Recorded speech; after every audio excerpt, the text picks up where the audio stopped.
Good afternoon. Welcome everyone to the Brownsville Independent School District Public Facility Corporation Board of Directors meeting. It is now 5:30, May 3rd. Let the records reflect board members that are present: Dr. Saavedra, Ms. Peña, Ms. Longoria, myself, Katy, Dr. Escobedo, and Mr. Aguilar. The only one missing will be Joe Colunga. We now go to item number 3, recommend approving the agenda of the Board of Directors meeting of May 3rd, 2011 with any corrections or deletions. Mr. Springston. Do we have any corrections or deletions on the May 3rd? I have a question. Yes, ma'am. It's for the Board of Directors, right? Yes, ma'am. On number 5, is it number 5? That says recommend approval agenda to amend the minutes. What are we amending it to? A correction on a vote. If We're number 3, right, sir? We're number Yes. 3, yes. We're Oh, number sorry. 3, ma'am. we're at number, My mistake. Okay. Oh, wait. I move to approve. Do I have a second? Approved by Dr. Escobedo, second by Dr. Saavedra. All those in favor? Aye. Aye, motion carries 6-0. We now go to item number 4, recommend approving the minutes of the Board of Directors meeting of February the 1st, 2011 with any corrections or deletions. Mr. Springston. yes, ma'am. Under general function, there's a recommended approval to change the minutes as far as the Board of Trustees regarding the meeting of the 17th. Motion was made by Mr. Aguilar, seconded by Mr. Colunga, and unanimously carried to recommended approving of the agenda of the Board of Directors meeting on February 1st, 2011 with no corrections, deletions, 7-0. Okay, I have a question. Here's my question. What exactly are we amending? What vote or what was the confusion? Can I please find out? What are we amending? What was in question, was this the item that I believe we had discussed about the Breen Elementary, and I was confusing it with the Board of Directors meeting for the bond of the 26 million. So that's what it was. If that is the minutes that we're correcting. Is that correct? That's correct. But before you vote on this, you need to Vote on this one. But her question is that. Yeah, my question was, okay, so the question was on Breeden, that it was a unanimous vote for Breeden? And some, It wasn't a unanimous vote for Breeden. There was one board member that didn't vote for the Breeden. And I was confusing it when the bond of the 26 million came across. That's what it was, because that was the question. so the unanimous was for the bond and not for Breeden? Correct. So you voted for the bond, okay, and you confused it. Okay, so we're correcting something that was done in a previous meeting. Is that what we're doing? That's correct. That is correct. Okay, I understand.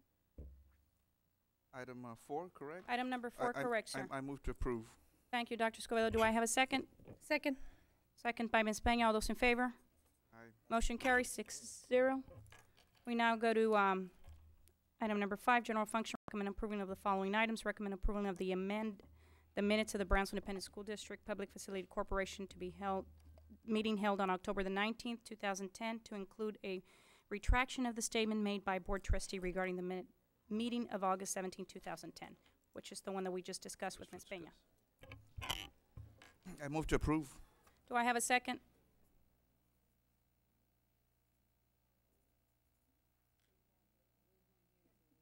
Do I have a second? Oh, yes, second. Second. I was Second by giving you Ms. all a Peña. chance. They can't. My apologies. Second All by this Ms. happened- Peña. Okay. All those in favor? Aye. Motion carries 4-4 to abstain. I move to adjourn. Board of Directors move to adjourn by Dr. Escobedo, second by Dr. Saavedra. All those in favor? Aye. Motion carries 6-0.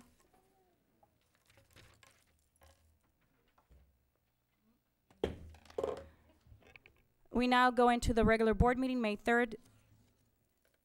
Let the records reflect that there are 6 board members present.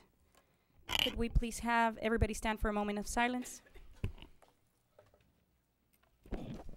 Also, please keep in mind, BISD had 2 students that just passed last week by the name of Jose Jesus Roberto Volado and Daniel Alejandro Volado. Please keep them in their prayers.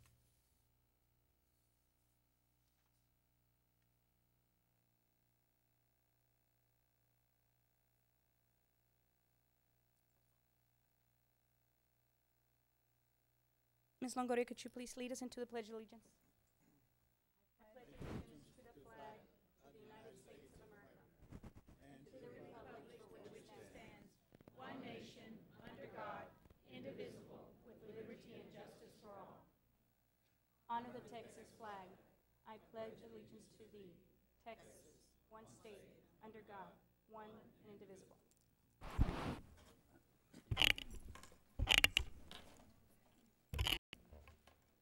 I guess I got ahead of myself on the roll call, Ms. Perez. We now go to item number 5, recommend approving the agenda of the regular board meeting of May 3rd, 2011 with any corrections or deletions. Mr. Springston. Yes, Madam President. Under consent agenda, general function, item 16, page 128 will be replaced with 128A.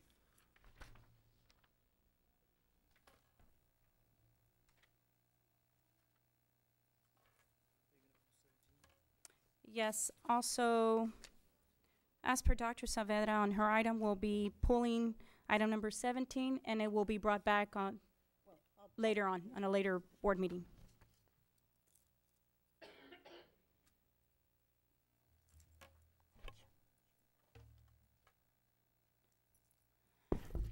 Anything else, Mr. Springston? No, ma'am. Do I have a motion? Motion by Second. Mr. Aguilar, second by Ms. Peña. All those in favor? Motion carries 6-0. We now go to item number 6, recommend approving the minutes of the regular board meeting of February 1st, 2011 with any corrections. Mr. Springston. No, ma'am, as written. Oh, Ms. Longoria, you have a question on that item? Yes, ma'am. In the minutes, believe it's page 8.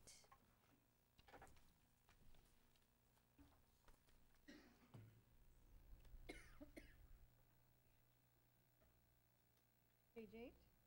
Oh, maybe, hold on, I got mixed up with the pages. Page 4, no, page 5, I'm sorry, on the minutes, which would be page 15. Oh, the dark number is 15? Hold on. The bottom number? It says 15 on the top, right? The cursor? I know, it's really. Page 9 at the top and 15 at the bottom? Page 5 of your minutes and page 15 on the agenda. 50, okay.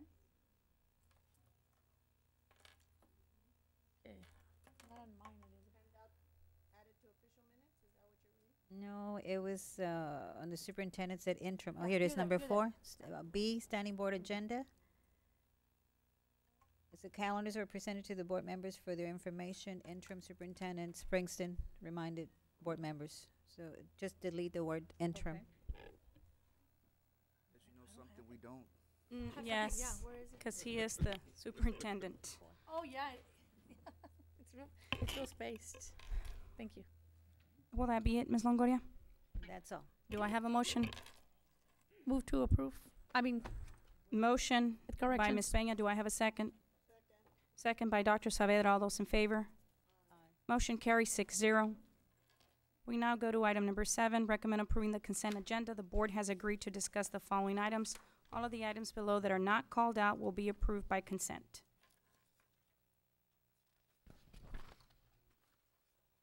Board has agreed to discuss item number 16, number 18, number 19, number 21, number 30, number 31, number 32, 33, 34, 35, 36, A, 36B, 36C, D, E, F, G. And then 35, 36, A, B, C, E, F, G. We'll be back and discuss that.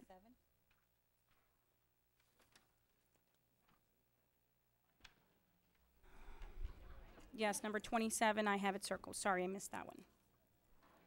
Number 27 also as well.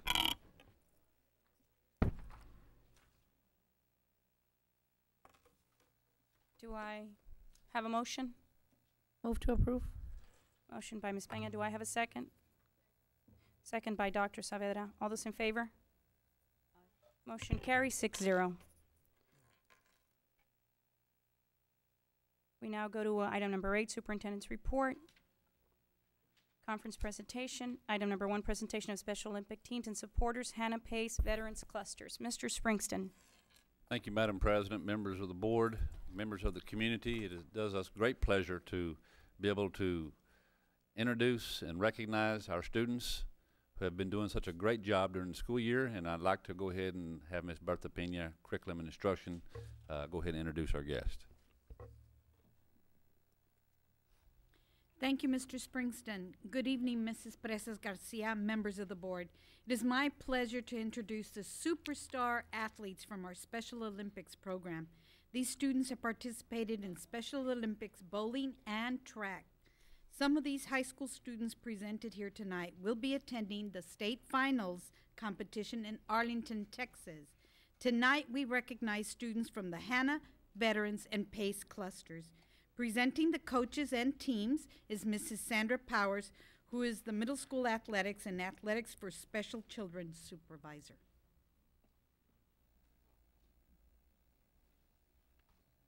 Good evening, everyone. At this time, I ask if you could please step forward so that way when we present the athletes, you can greet you right in front of your area, please. It's a bad day for me to be standing on my knee. Yeah, you can come down. Thank you. I'm gonna wait till they come up. We only have half of them tonight because the other clusters will be introduced at the next board meeting. Okay. At this time, I like. Right, that's good. That's good. That's good. Okay. I'd also like to introduce head coach David Lucio, who will have a moment of silence for some passing of some very special people that were involved with our Special Olympics program. Good evening, board. Tonight, we would like to take the time to remember one of our beloved ex-Special Olympic athletes. Her name is Dolores Bolado. In her time with us with the BISD Special Olympics program, Dolores attended Oliveira Middle School, Vela Middle School, Hannah High School, the Triple T program, and last year graduated from Rivera High School. On Easter Sunday, Dolores was involved in a car accident that claimed her life. We would like for everyone to please stand for a short remembrance prayer. Lord God, our Father, we thank you for the life of Dolores. Because of her life, though it was short, we, her friends, teachers, coaches, and family members have been enriched greatly. Father, into your hands we place her spirit. We ask also that you comfort and bless her parents, Jacinto and Dolores, and her siblings in this difficult time of grief. Amen. We also received word today that Ricardo Ricky Martinez, a longtime teacher and Special Olympics coach from Hannah High School, passed away this morning. We keep her and her family in our thoughts and prayers. Thank you. You may have a seat. We'll start off this evening with the Oliveira Middle School Special Olympics program coach Maribel Sanchez, Principal Jennifer Gonzalez.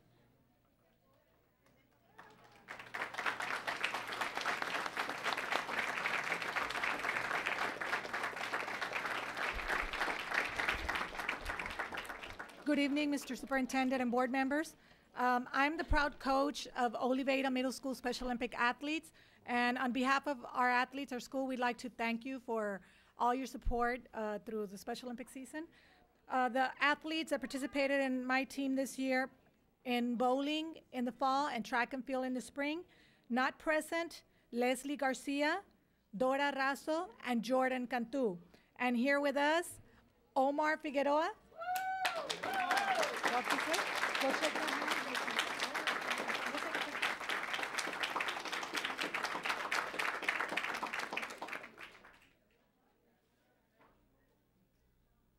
And Anthony Reina.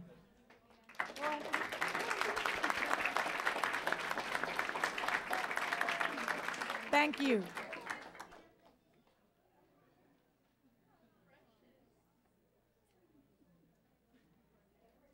Take a picture? You want to take a picture? Huh? Okay. If y'all can wave, you want to for the whole Hannah cluster? I think that'd be good. Is that okay, Mom? Okay, well, that's how y'all like to do it. Yes.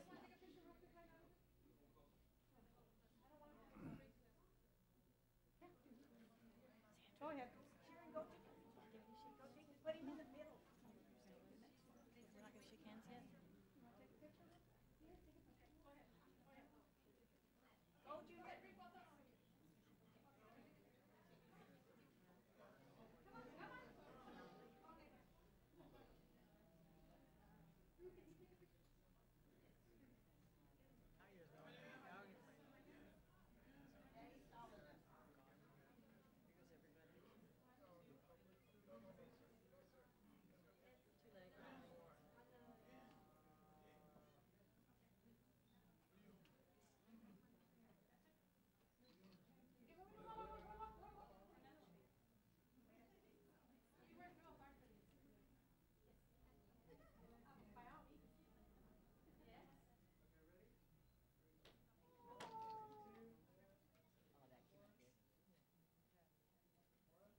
Our next school is Vela Eagles, Coach Melanie Oliveira, Principal Robert Gonzalez. Hi, I am Melanie Oliveira with Vela Middle School. And athletes not here are Antonio Macias, Robert Aguilar, and Gabriel Gaitan. But the special one with us today is Alec Martinez and his mom.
Next, I'd like to introduce our coach from Hannah, Minnie Gracia.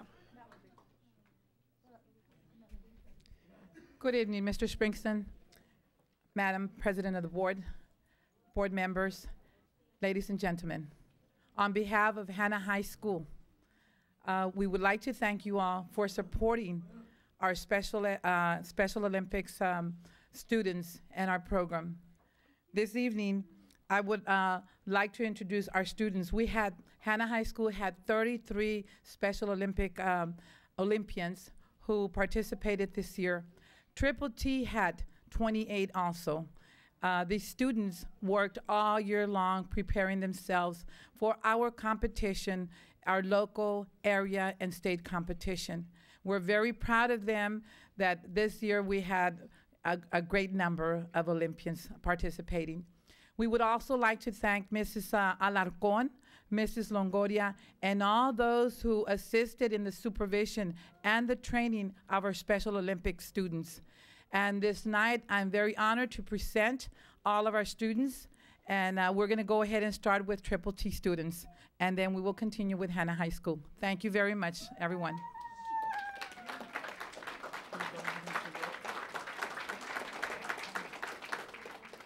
Good evening. I'm B.S. Parsa. I'm one of the coaches for Triple T. Ms. Quintanilla couldn't be here tonight.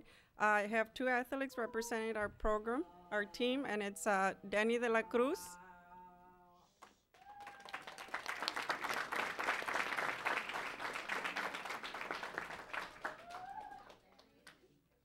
and Ambrosio Torres.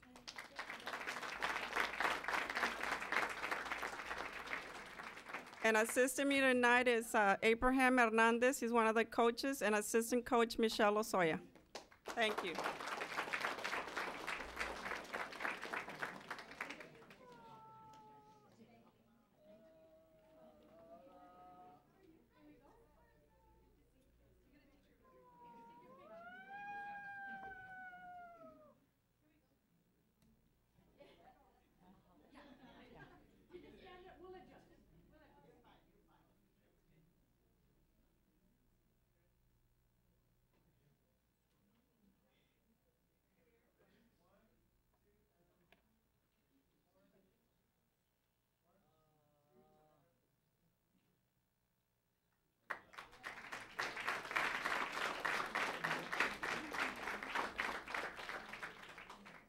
Thank you. And Hannah High School is first Michelle Lopez, Andre Guadalquivar, Diana Galvan, Leopoldo Gámez, Tina Howard, Jorge Ortiz, José Arce, Edmundo Valencia, Mayra Ramírez, Lisette Garcia, Luis Mejía, Brockton Marchand, Guillermo Cerda, Leonardo Osuna, Marco Mejía, Diego Sedano, Andrés Villarreal, Ernesto Longoria, Guillermo Gea.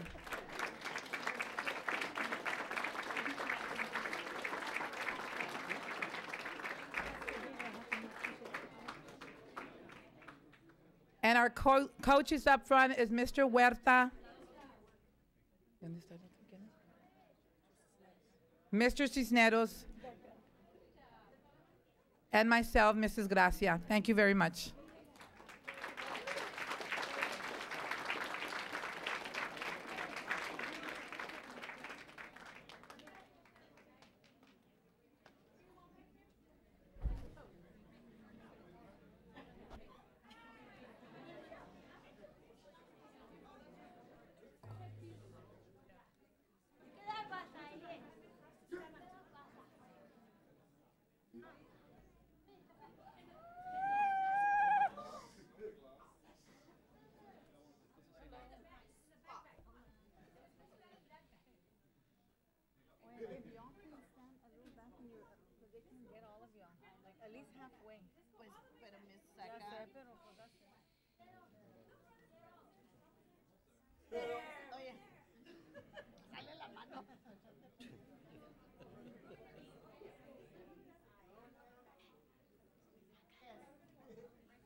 Even with the heels, no me sale la mano. Can I give you the chair? Sí, pero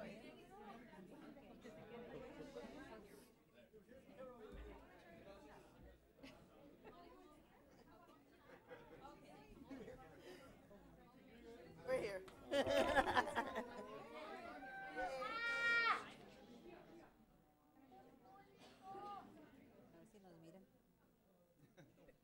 Yeah, we all play musical chairs. Ya me momento. No, que se muevan ellos. Yeah. I know.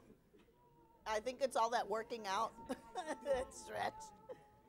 Wow, this is a big group. How nice. All right, Hannah. Go Eagles. Okay, there you go. Everybody on your toes. I am on my toes. I tell you, we need booster. Yeah. I'm recommending I bring my own booster.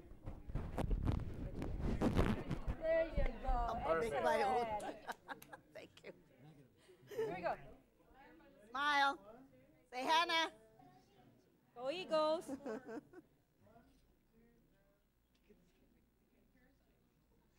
One more for parents. Parents got it?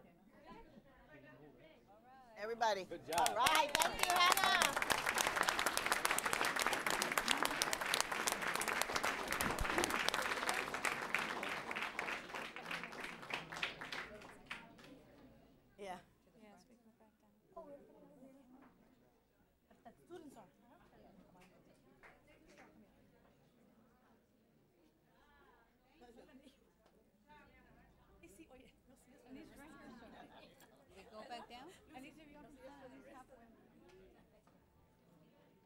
matter if y'all can stand halfway because you're not getting at least right here.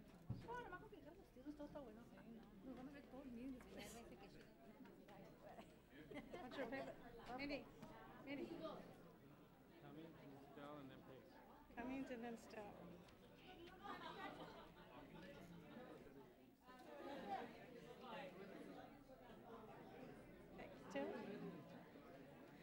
Okay, now we'll continue with the PACE cluster, starting with Cummings Middle School. Coach Linda Herarga, yeah, coach, yes. And Rolando? Oh, Rolando Garcia, the assistant. Didn't have his name here. In behalf of Cummings Middle School and myself, I'd like to thank the board for all their support. We had a total of 7 athletes that competed in the bowling and the track meet. Not present is Maria Villalobos, Lupita Rodriguez, Ichel Espinosa, Cassandra Esparza, Carla Esparza, Melissa Ordóñez, and here to represent our team is Cynthia Castillo, in company with her mom and her grandma.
Next, we have the Stell Warriors, Coach Monroe Rocha, Principal Luis Segura.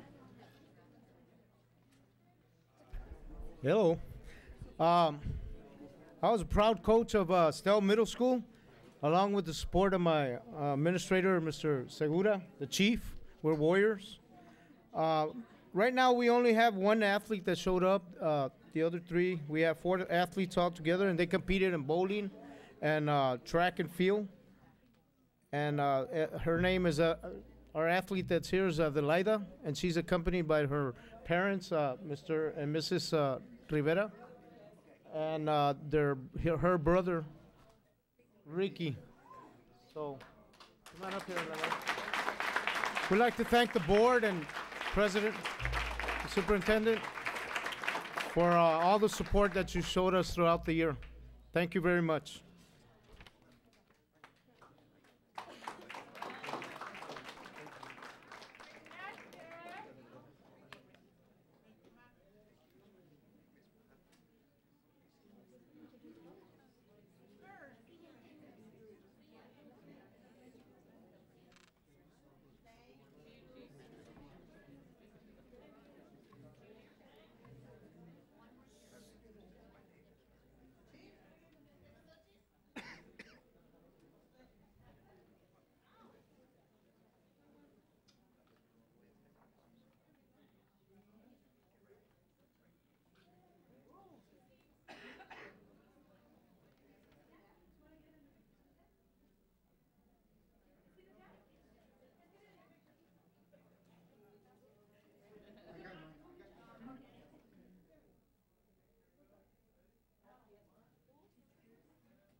Okay, next we have Pace High School, Principal Sylvia Centeno, Coach Eric Portes, Humberto Castro, and Maria Mata.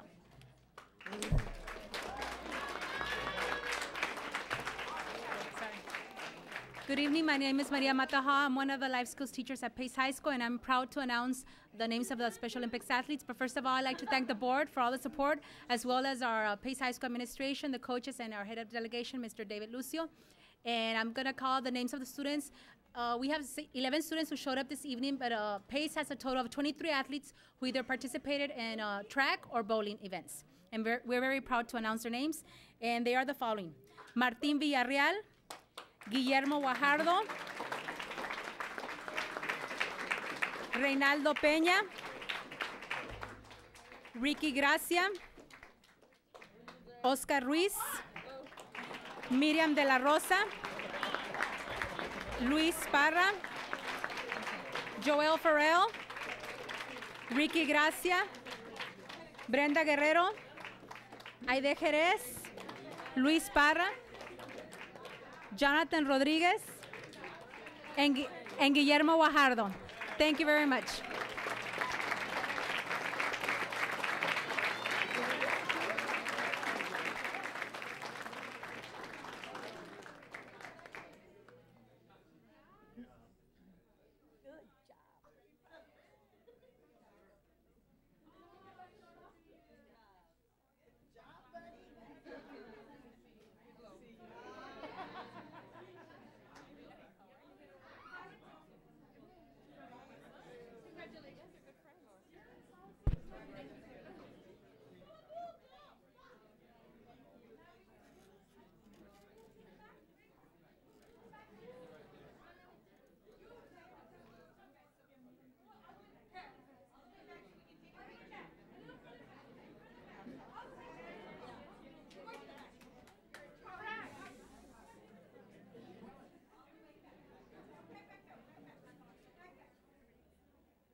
Is she proud or what? Is she proud? She's proud. I hear you. We noticed Good that. job.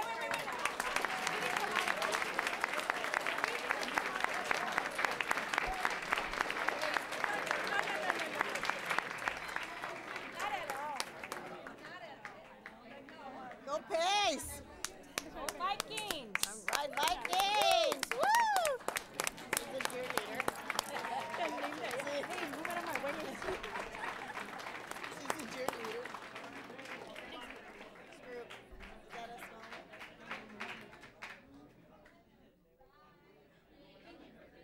Mama? She's the cheerleader of the team, as you can tell. She gets them going. Oh yeah, you should see her at bowling and the track.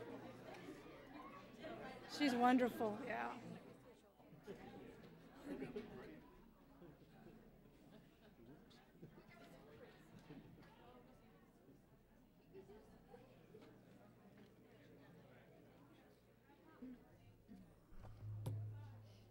Okay, and our last cluster that we are introducing tonight is the Veterans Cluster.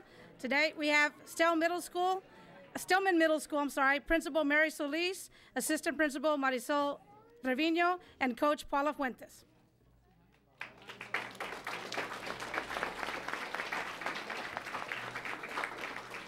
Good afternoon. First, I just want to thank my administrator, Ms. Trevino, for all her support. And I want to say that, I'm sorry, and I want to say that I'm a very proud Special Olympic coach for Stillman Middle School. Stillman had 5 Special Olympic athletes. Only one is here, and her name is Alicia Leos. She participated in bowling, track, and field. The other 4 Special Olympic athletes are Elisa Blacayer. She also participated in bowling and track. Amanda Hall, bowling and track, and Teofilo Flores, bowling.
Last but not least, of course, are the Chargers. They're in the house right now, and they are the fastest growing Special Olympic team we have. Principal Acacia Mill, Coach Baldomero Munoz, Coach Mary Helen Lopez, and the Vice Assistant Principal Patricia Rodriguez, who works with the Special Olympic athletes. Coaches?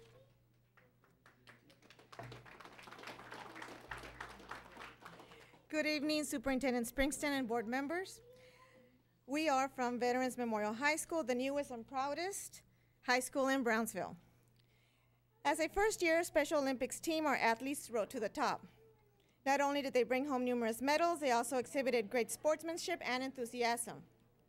Before we introduce our Charger athletes, I would like to acknowledge and thank Mrs. Sandra Powers and Mr. David Lucio for their support and dedication toward making a program very successful. And of course, thank you so much, Mrs. Emil and Mrs. Rodriguez, for your passion and for making our students your priority.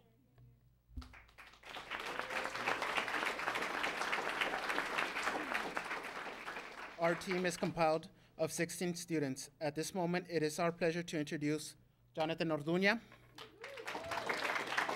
Jorge González, Leslie Núñez, Gabriela Guerra, Ashley Urbina, Melissa Puente, Virgil Adriansen, Mario Santoyo, and Edgar de la Rosa. And our wonderful assistant coaches, Ms. Hilda Larrazolo and Mr. Antonio Antinori.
Okay, at this time,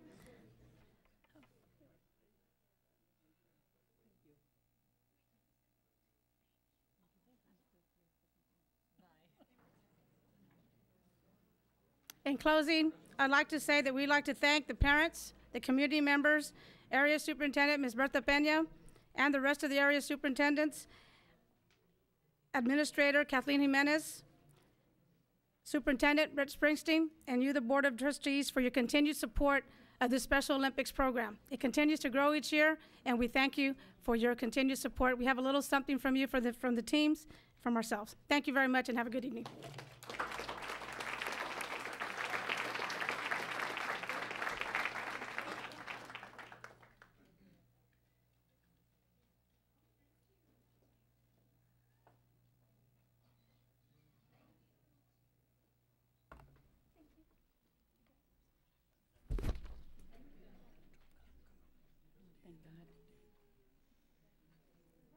I love that. Oh, yeah, she was like, wow. She loved it.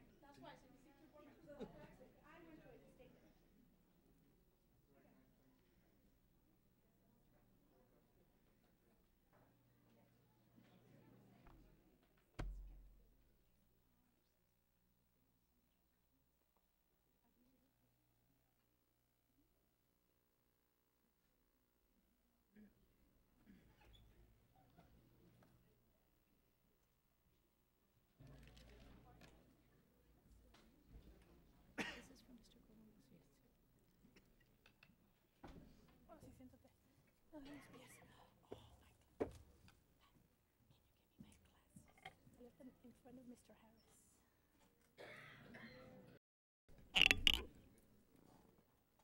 It's okay. I like that kid. Yeah. I love those.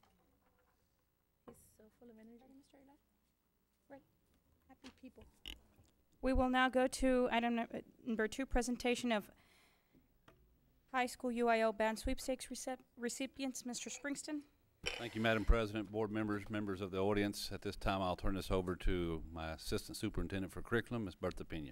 Thank you, Mr. Springston. Mrs. Presas Garcia, members of the board, it is my honor to recognize the 6 high school band directors from Hanna, Lopez, Pace, Porter, Rivera, and Veterans High School for having the most bands earn the first division ratings in the entire history of BISD. When I was a high school principal, a long time ago, I thought I had the best, but these 6 band directors have really broken the record. It is admirable the way these directors have inspired students to do their very best and bring home the gold. It is not only a source of pride for the students, but for the community, the campus, and our school district.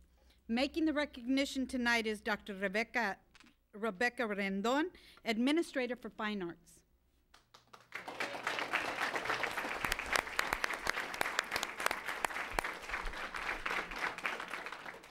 Thank you.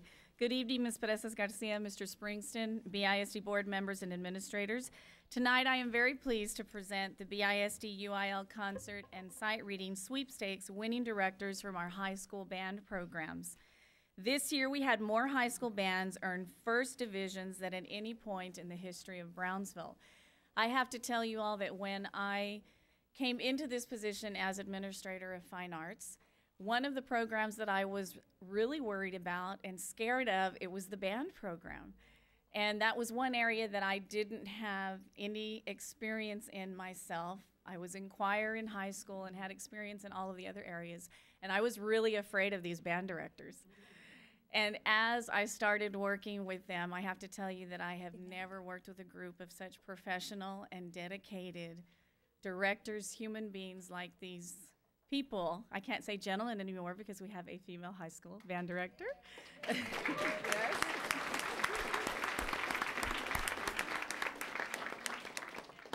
But it truly is amazing. I know Mr. Springston has gone out to see these rehearsals. We have marching band rehearsal.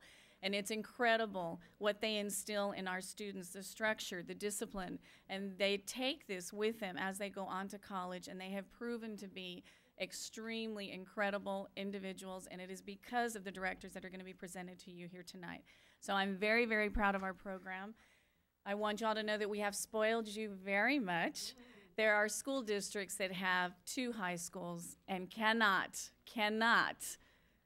do what we have done this year with having 6 high schools and earning the kind of results that we did. So at this time, I would like to ask Paul Flinchbaugh, who is our supervisor of instrumental music, to do the presentation.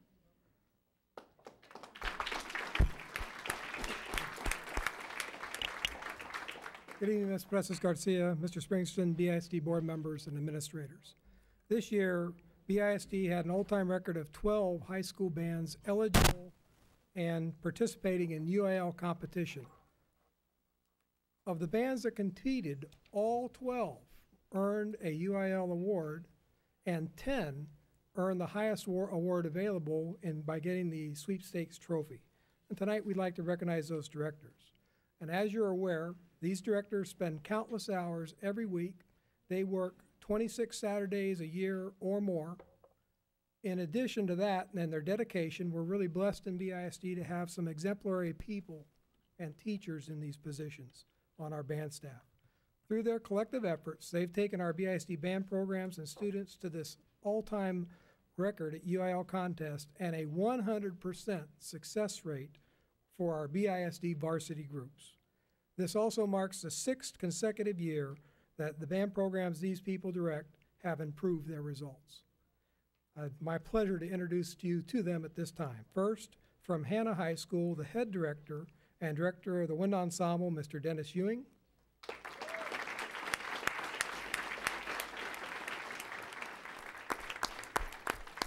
And the director of the symphonic band at Hannah, Mr. Mick Kuntz.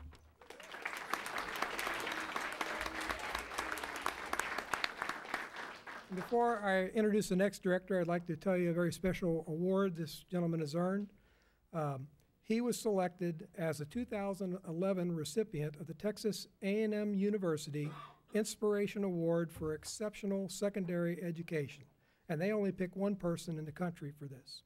He will be presented the award at the 2011 A&M commencement ceremony in College Station. From Lopez High School, the director of bands at Lopez and the wind ensemble director, Mr. George Trevino.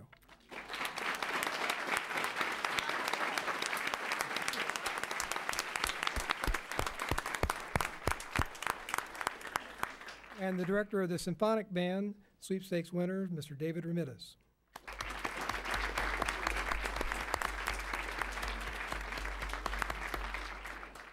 From Pace High School, the 2 bands earning sweepstakes were conducted by Mr. Rick Hernandez, the head director, and Ms. Zoshi Tamalate Cerda.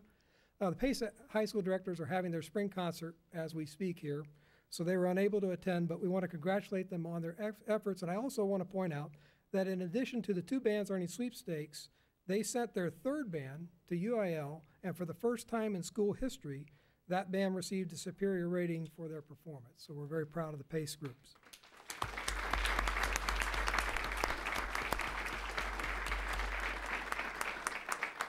From Porter High School, the head director, wind ensemble director of the sweepstakes winning group, Mr. Juan Sosa.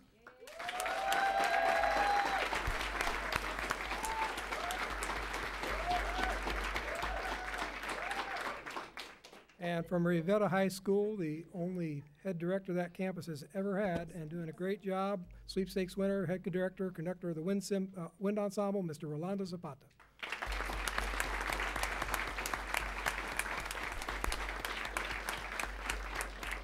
This year also marked the first time in over a decade that the Rivera 2nd band has earned a UIL sweepstakes trophy, and their director is Mr. Garcia, who is a first-year band director. Mr. Garcia's band is performing tonight for the Rivera Awards night, so he is unable to be here. And finally, from veterans, bringing home a sweepstakes trophy in their first year and making it a clean sweep for the BISD High School veterans head band director and BISD 2010 Secondary Teacher of the Year, Miss Elizabeth Stone.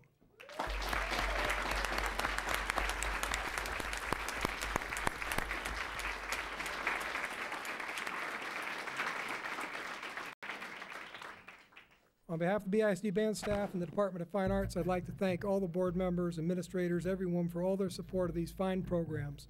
The student success that has resulted from your support and the work of these dedicated BISD band staff and teachers continues to reach new levels of excellence. Congratulations to all.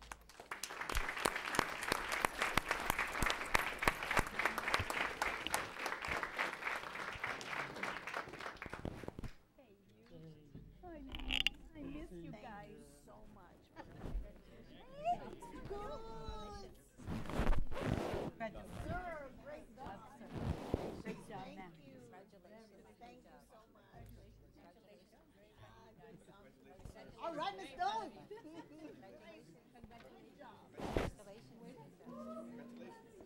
I'm looking for it.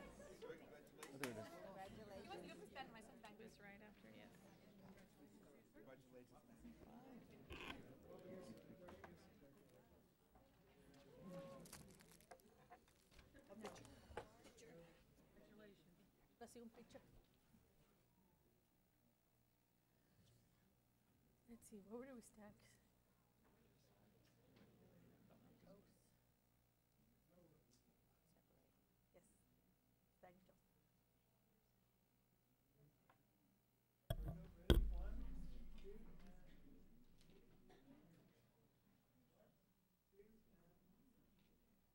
Thank you. Great job. Great job. Paul. Springton. I just want to give a special recognition to Mr. Paul Huntsville. Way back in 2004, 2005, he became the coordinator for bands. And yes, we had some kind of challenges, but I'm very proud of him that he has built this tremendous instrumental program to what it is today with the help of all these administrators. So, Paul, thank you. Thank you very much. One more. Go ahead, Ms. Peña. Go ahead. And if I may add, Mr. Paul Flinchbach, Yes. I want to share this story because you were my son's band director. You took a huge group to Washington, D.C., Hershey, Pennsylvania, Sandusky, Ohio, is that it? And Cedar Point. I remember going up there, and parents followed you guys in cars. I know there was a trouble with the bus, and you had to come back while we waited. And it was like, 200 children, if I'm not mistaken? And I've traveled with you guys as a chaperone with one of my children. We'd walk into a restaurant, and we'd sit down. And everyone walked in, sat down, ate, and people from other states, when we stopped to eat, would say, "Who are these children?" "Oh, they're band members." They are the most courteous, well-mannered children we've ever seen, because these are teenagers. How did you all do that? And I would tell them, our sacred weapon is Paul Flinchbach. He dealt with them with tough love, and he took care of them like they were his. So thank you, because of you, they are who they are today.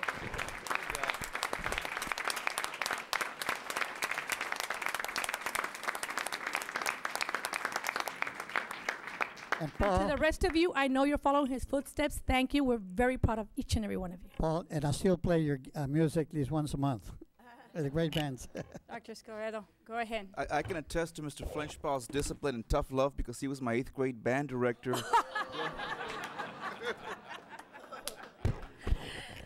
Thank you for everything. You know, I'd like to share also to the band directors, thanks for all the great job that you guys do. I know it's long hours that you guys are out there in the sun and the heat, in the summer, late at night in the evenings. I was in band myself. As a matter of fact, one of the band directors there, she used to be a twirler at Cummings when I was a twirler at Falk. And competition can be really tough, and I know that the kids, it's numerous hours that they have to invest to be first chair, and everybody wants to try to be the first chair, and when competition, I know, has been difficult for a lot of these students, but practice is what has gotten them this far and gotten all of you to be so successful. Thank you so very much for all the time you dedicate to our district and our students. Thank you. Thank you, everyone.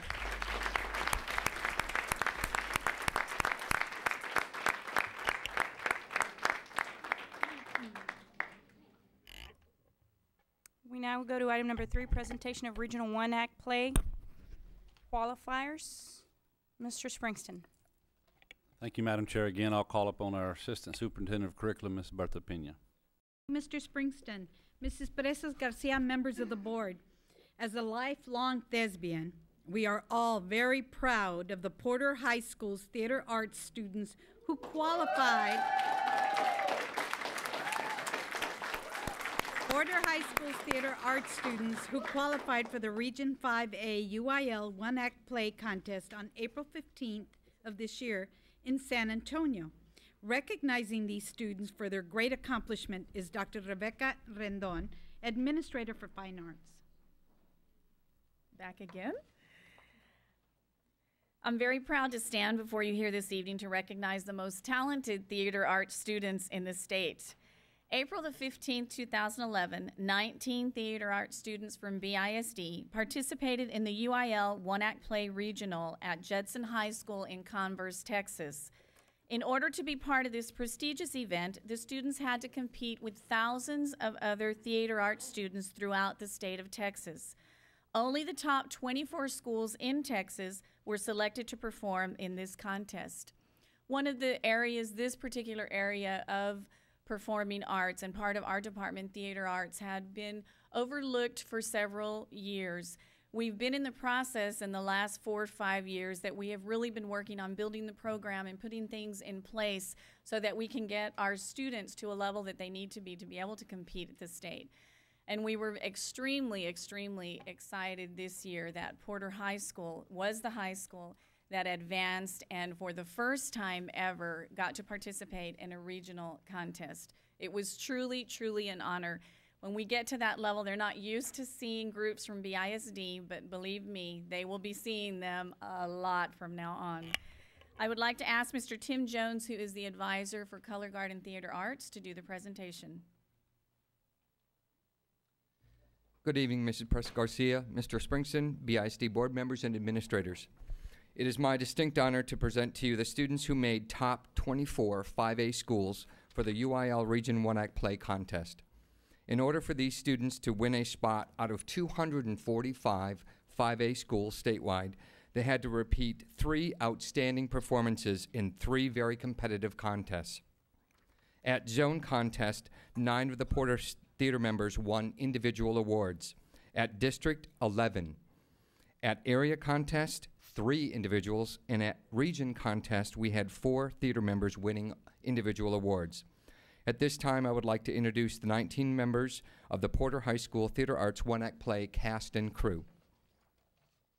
Senior Jessica Jaramillo, Senior Perla Hernandez, Senior Abigail Soto, Junior Margarita Perez, Senior Victor Martinez, Junior Elazar Casares, Junior Elizabeth Cantu, Senior Miguel Zamora, Junior Alejandra Cienfuegos, Senior Janet Camacho, Sophomore Martin Renaga, Senior Brian Vega, Senior Jose Chavez, Sophomore Devin Perez, Senior Jarzvet Villarreal, Senior Michael Resendez, Senior Andy Maldonado, Senior Luis Bob Bermudez, and Sophomore Angelica Dominguez. The director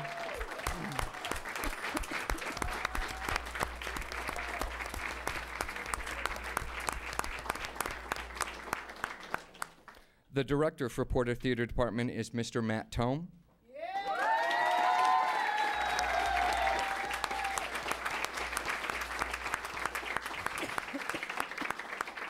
The assistant coordinator is Rhiannon Bates.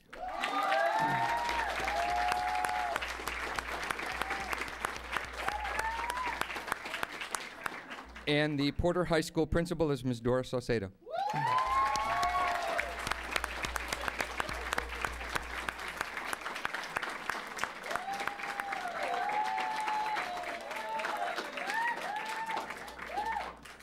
We would like to invite the board to stand with the BISD One-Act Play regional qualifying students for a few photographs, please.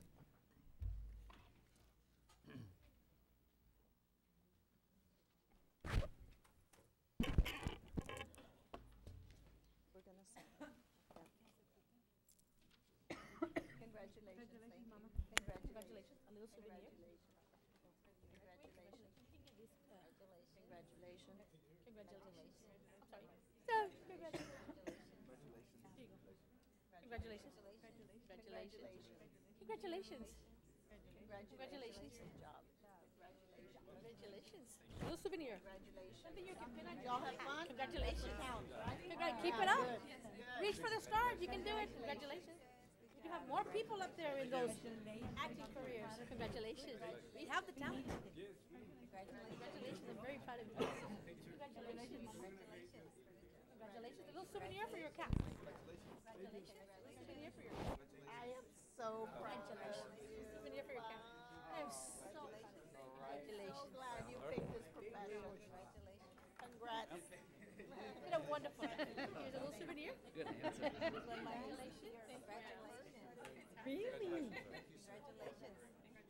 But I told Pat that she can count them and send them to Sandra. To the,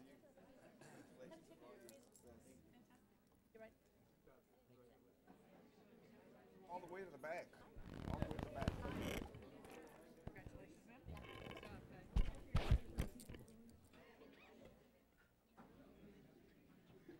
Se me fue la wave.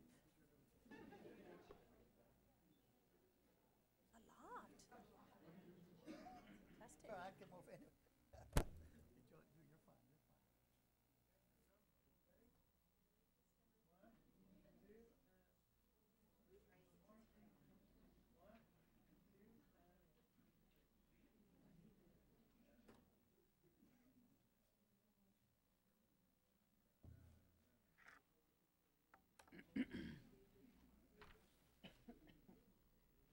way to go, Porter! All right.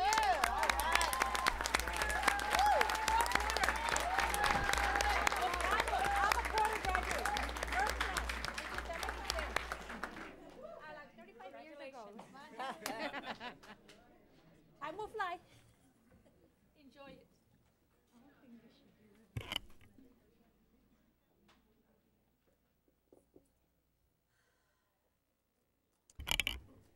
We now go to item number 4, presentation of the Texas Choral Directors Association qualifiers. Mr. Springston.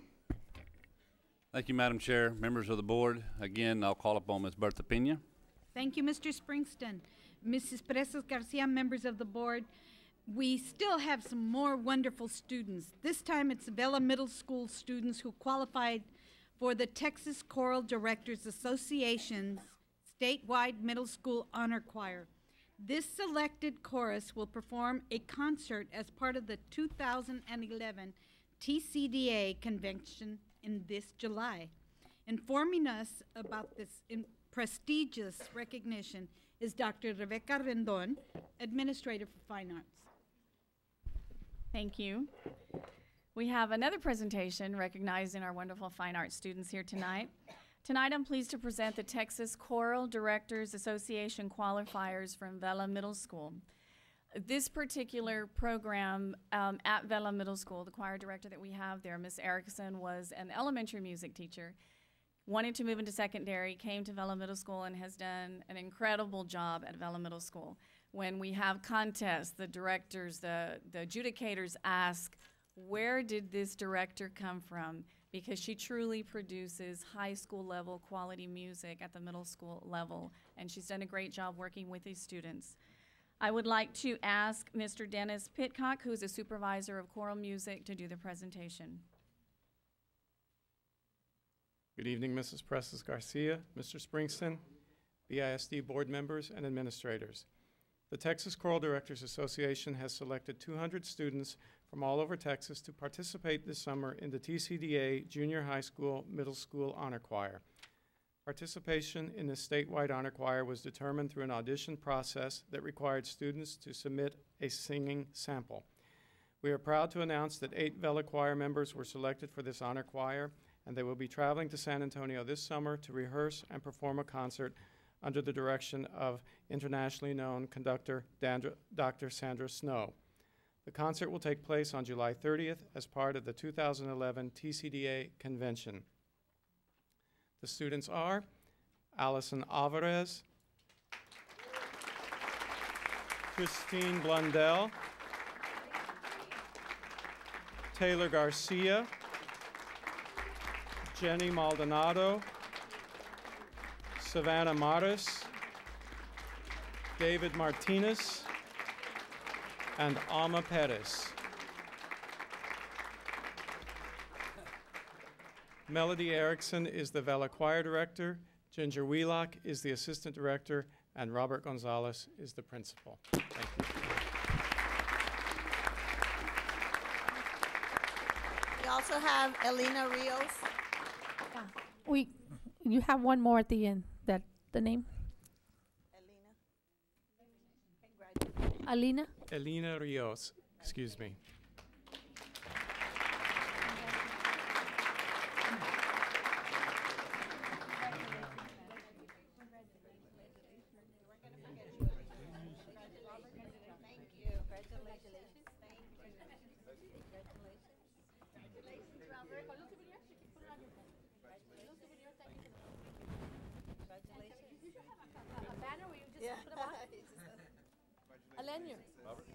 Lanyards, long lanyards, and you can just put them on because people collect them like all the way to the back. Come all the way to the back. Yeah, come on back, ladies. There we go.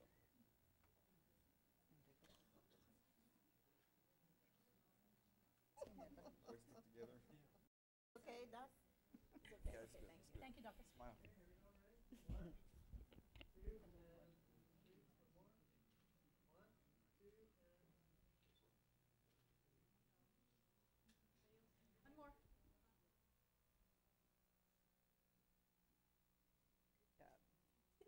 All right. There you go.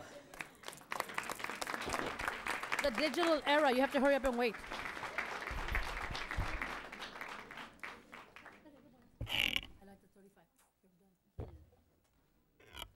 We'll now go to item number 5, recognition of Lopez and Porter Cluster doctorates. Mr. Springston? Doctorates. Thank you, Madam Chair. And I'd like to go ahead and have Ms. Momfiles present to us our presentation for our distinguished honorees. Ms. Presas Garcia, Mr. Springston, members of the board, it's just a real pleasure to take an extra second out tonight. These two ladies have accomplished a first in the city, in the educational community, which is Brownsville, by being the first doctoral candidates to receive doctorates from a doctoral program offered at UTB.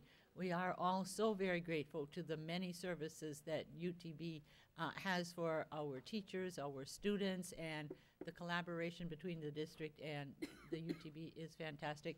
This is just another feather in both hats. And so I just wanted to recognize that educational community that is BISD and University of Brownsville, University of Texas at Brownsville.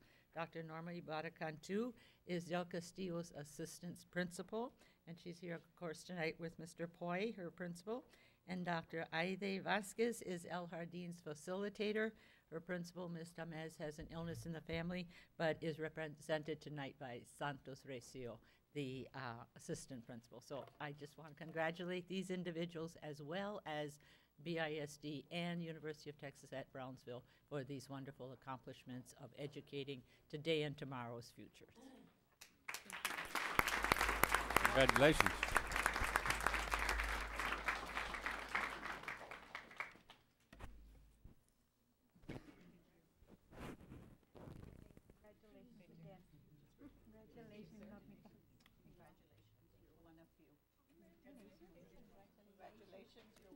The souvenir is small, but the superintendents are awesome.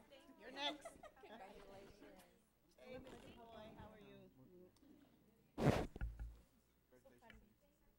Here, a little souvenir. So you can hang up somewhere and remember this. I think you all are great. Sorry?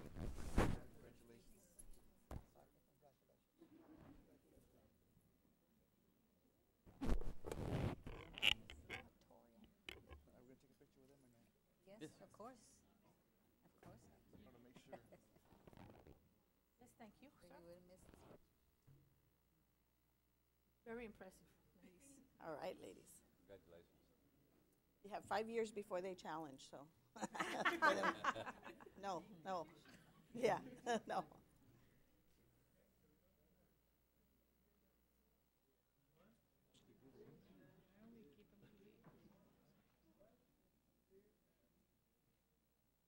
There's a fear they put in us. Do not throw anything away. Save it for 5 years.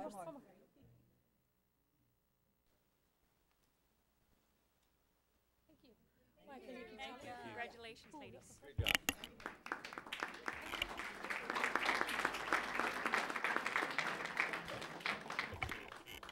We now go to item number 6, recognition of Porter Recycling Team and team leader Patty O'Bell for collecting the most books, 1,800, and 1 ton of plastic water bottles. Mr. Aguilar, or Mr. This is Mr. Springston. At this time, I'll have Ms. Sauceda come up and introduce, wow, 1 ton of plastic water bottles? Great job. Way to go, Porter.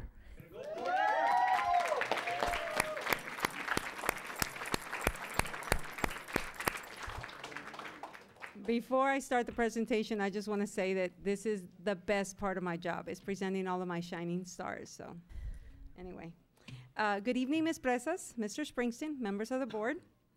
Tonight, I'm very honored to be here tonight to present to you Porter High School's shining stars. Just a few of them. The Porter Nation worked very, very hard this year to go green.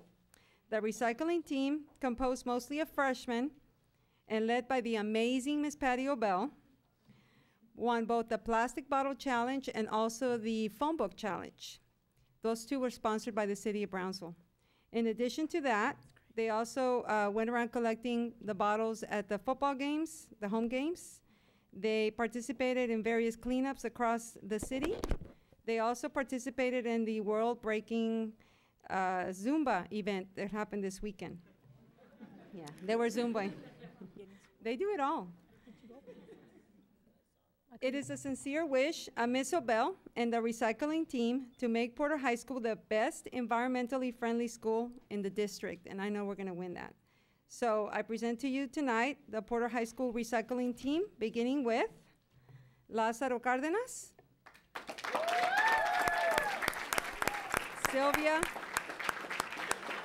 Sylvia Chapa,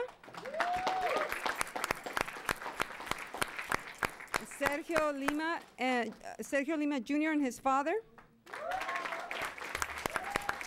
Javier Aguilar,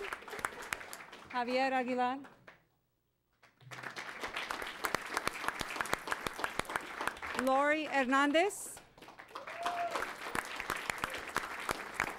Joel Ortega, and his mother, Maria Ortega,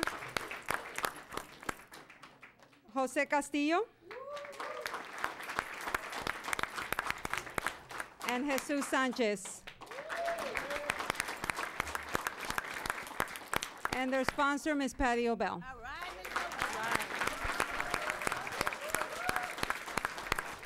Thank you. And thank you, Porter, because I saw you also at the baseball parks, running around, picking up all that trash with bottles. Thank you. You worked very hard.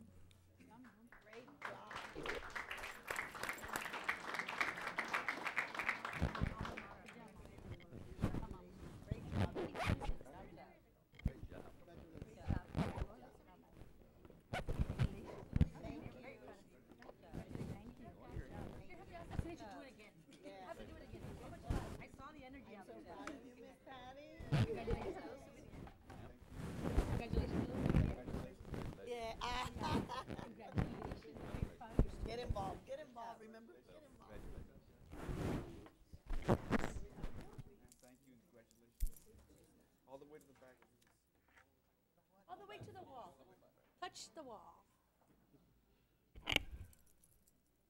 You can have some in front. There you go.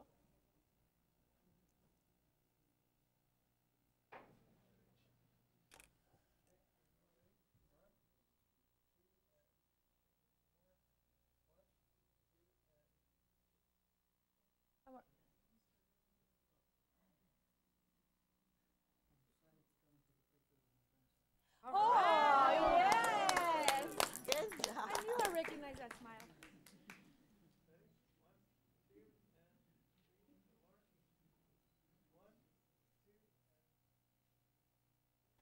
Thank you. Good job.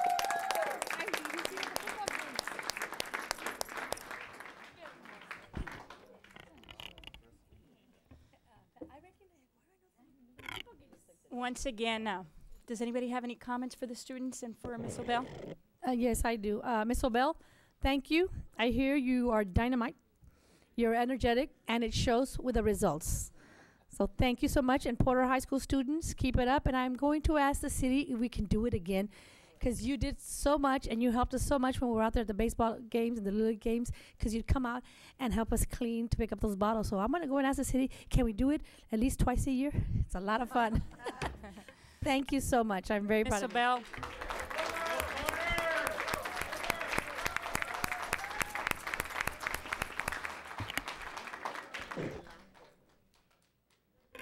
We now go to item number 7, presentation on delinquent ad valorem tax collections by Enrique Peña and Associates. Mr. Springston? Thank you, Madam Chair, members of the board. At this time, I'll turn it over to Mr. Fuller. Thank you, Mr. Springston. Ms. Garcia, other members of the board. Today we have with us Mr. Rick Peña from the Peña and Associates.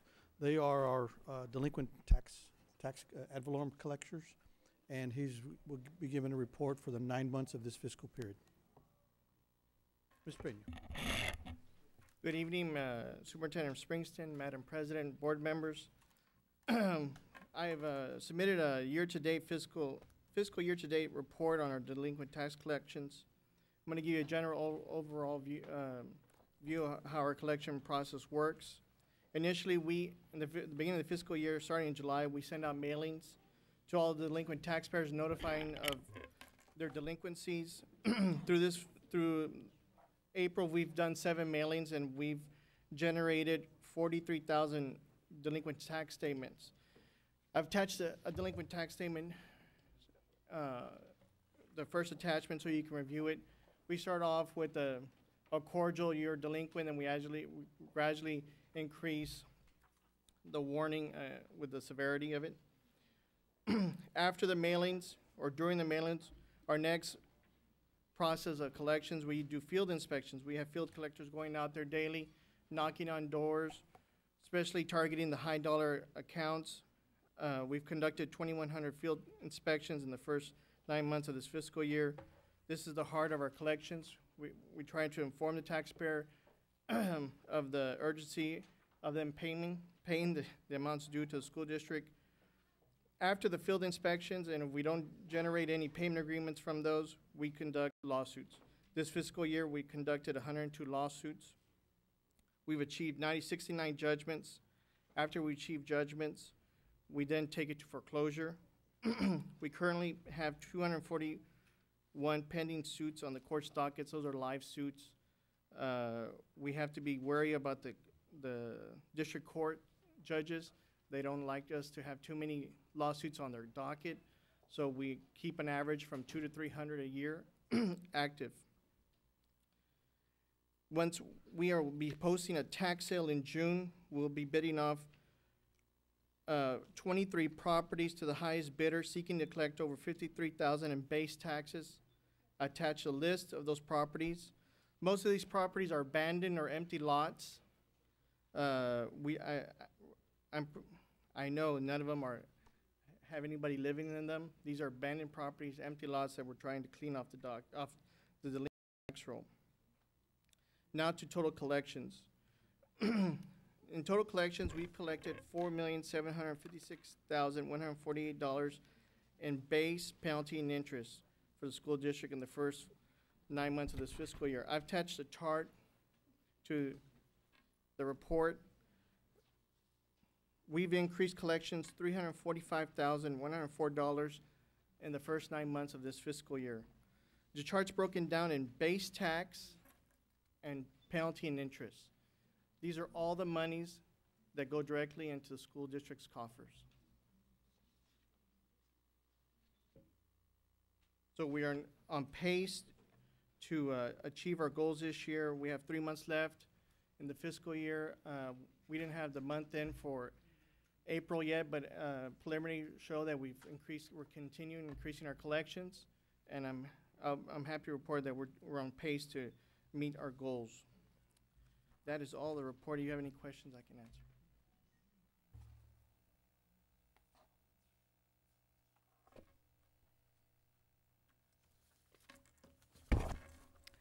On the, I guess for the past 5 years or so, what's the difference where we've been at as to have we decreased or increased our collections through the years versus what other people are collecting? Would you happen to have an idea more or less? That I don't want to give you numbers. I don't have it with me, Mrs. Presas. I can give you the report, but off the top of my head, we've been consistent ever since my firm has been taking over the account. We increased our collections, and been keeping the same average the last 4 years. Well, this will be our 4th year. We've had just in our collections are consistent with all other school districts and local taxing entities. so if we go to our records, we will reflect that we're collecting the more or less the percentage that the city of Brownsville or the county is collecting. Would you say that? Yes.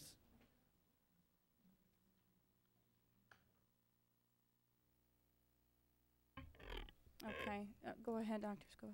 Just two questions. Thank you for your presentation. It caught my attention when you said that district judges don't like to see too many lawsuits on the docket. Is that just because of workload, or It's what's their workload, and they get graded every year on how many lawsuits they win go or through lose?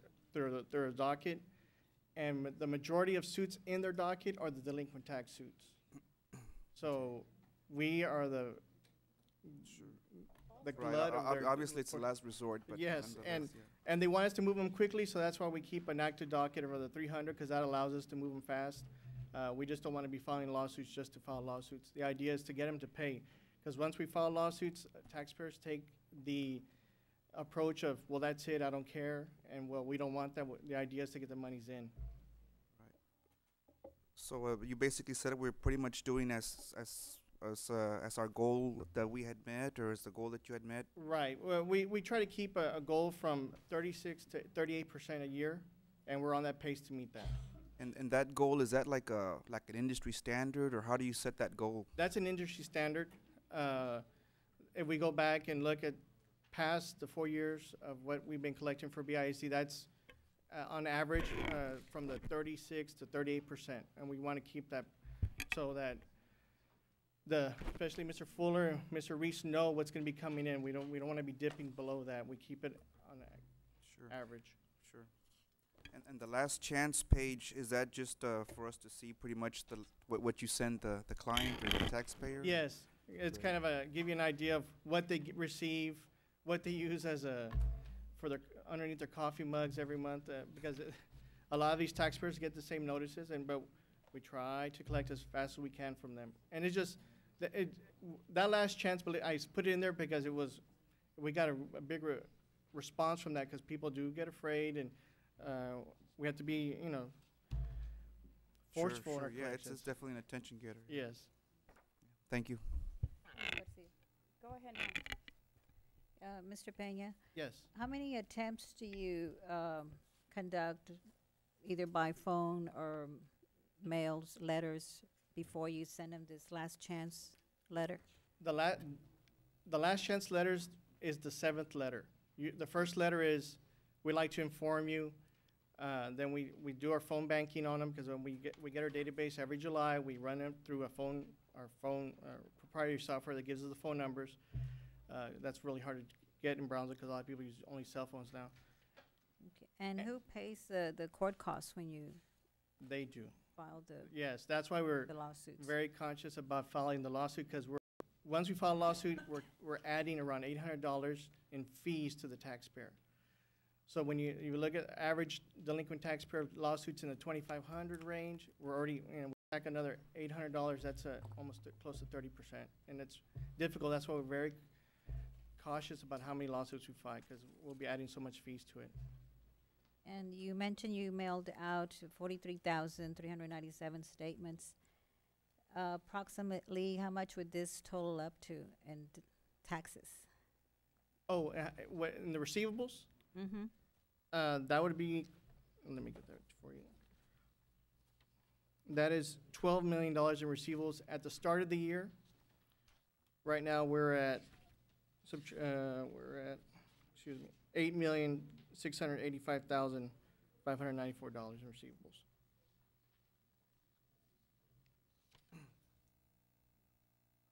Okay, that's all. Thank you. Thank you. Go ahead. Just Doctors, go ahead. one last question.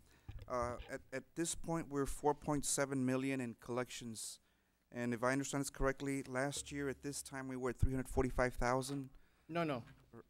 Last year at this understand something? last year we were at, excuse me. Oh, surpasses by 345,000. Yes, Okay, surpasses. great. Okay, yeah. Yes. Thank you. Okay. It starts from the other page.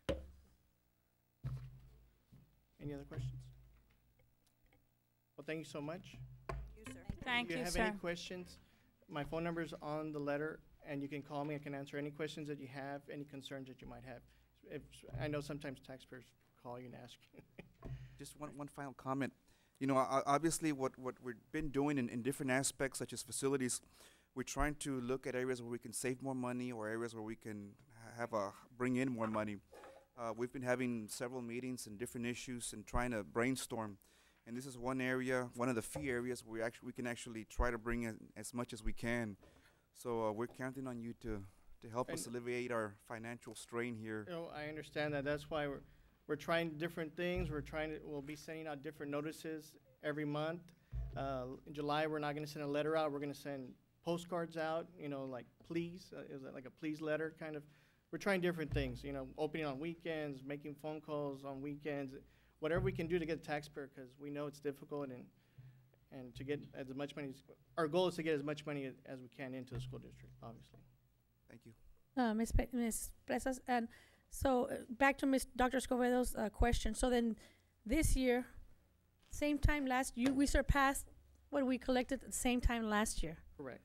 And, We and, haven't- and yeah, that's we a good stopped sign because, you know, times are hard. The gas, I just heard today on the radio that it's definitely going to go up by $4 by next week, which is kind of crazy.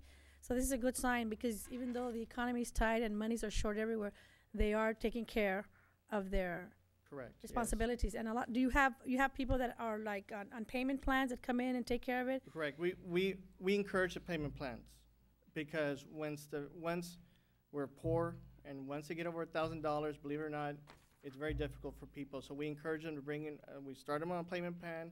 We ask them what they can afford. We try to make it as short as possible because we instruct them that, especially starting in October when the new taxes come out, we want them to pay that first because that's where most of the monies for the school district come is from the current taxes, not from the delinquents.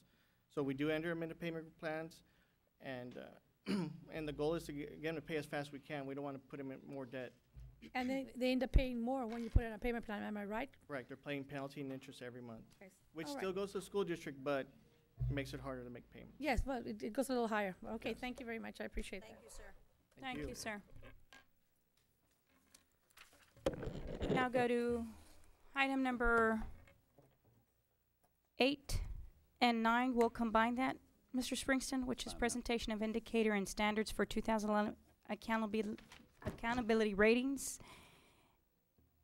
Projected to include the projected TPM impact on district campus ratings. And that item, one of those items was Dr. Saavedra. Go ahead, Mr. Springston. Thank you, Madam Chair, members of the board, members of the audience. I'm going to say lack of TPM this year since that adjustment's already been made by our commissioner on Good Friday. And here to do our presentation about our accountability ratings, the increase in the rigor in the standards, the taking away of the Texas projection measure, not only statewide but also for the federal use, is our curriculum and instruction assistant superintendent, Ms. Bertha Pena. Thank you, Mr. Springston. Mrs. Presas Garcia, members of the board. Tonight's presentation is a result of the first administration of grade 5 and grade 8 in reading and math, and also the fact that TPM will not be used in the calculation this year. It is not, I would like to state to the board that it is not extraordinary to see scores in the first administration that are high to become below expectation in their final scores, and vice versa. The first administration is not necessarily a predictor of the final outcome or campus rating. It is, however, a time where administration has to regroup, re-strategize, refine, and tweak for the students who may need help, that extra help, to get them to master the tax test. This first administration is sometimes a challenge to the campus administrators because these students may need individual interventions, especially now that there will not be any lifelines such as the TPM. You will see that the results presented to you tonight will demonstrate that the campus staffs are implementing the highest of instructional standards mandated by the state. The assessment scores for our students receiving special services and the students as English language learners indicate that our campuses are improving and reaching the levels of mastery, with or without the TPM. We have been able to meet the challenge as a district for all students and will not stop until all children are successful. The preliminary scores are also of major concern to us. Why? Because grade 5 and grade 8 are the SSI, or the Student Success Initiative grades. This means that these particular students are required to pass tests for promotion unless the grade placement committee decides that it is in the best interest of the student to pass on to the next grade level. When we issued the preliminary scores, I can guarantee you that the campus principals hit the ground running and immediately identified the students requiring additional assistance. These students are presently involved in accelerated instruction such as the one-to-one instruction, computer instruction practice, double dose of the instruction, Saturday academies, after-school tutorials, small group reinforcements by all teachers on the campuses, and so on and so forth. The curriculum department has met with these schools where the preliminary scores need to be strengthened. Campus principals and the curriculum specialists have worked together to disaggregate the data. The specialists have also provided the campuses with additional lessons that will augment the C-scope instruction.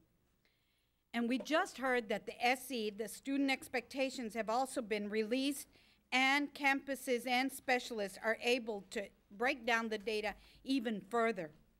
Area superintendents are using the specialists to assist and work not only with the teachers, but with students focusing on tax objectives. And finally, it is a commitment of the curriculum department to assist all campuses, whether they are exemplary or state acceptable. With you now explaining the 2011 accountability standards is Pam Van Ravensway, and later Mr. Raul Vasquez will provide you the summary of the preliminary scores. Excuse me, for the record, Ms. Pat, Mr. Colunga arrived at 7:03. Thank you. It was 6:59.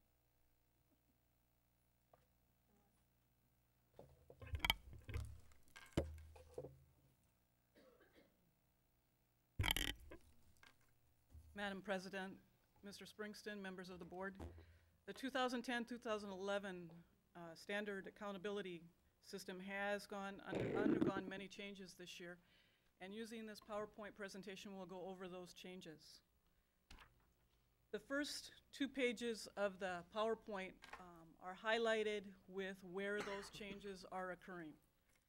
We will see changes with tests being added and standards being raised, and we will go over these changes throughout this PowerPoint. The first change, the one that everyone is calling most significant, is the TPM. Will not be used at all this year for our accountability system. Second bullet, the tax modified and tax alternative will be included this year, which means the students, every student who takes a tax test this year will be counted as part of our accountability system. Also, commended performance of students will be part of the accountability system. If a campus wants to achieve a recognized rating, they will need to have 15% of their students being commended performance. If they're going for the exemplary, and we're all going for the exemplary, they will need 25% in reading, ELA, and math commended. The academically acceptable standards are raising in 2 areas. The science will go from 55% to 60% of the students meeting standard, and the math will go from 60% to 65% meeting standard. All other areas remain at 70%. Race and ethnicity, there are new categories this year that are going to be used. So we will be rated in different subcategories this year. We will see a difference in that area. ELL progress indicator is an addition that is in our accountability system this year.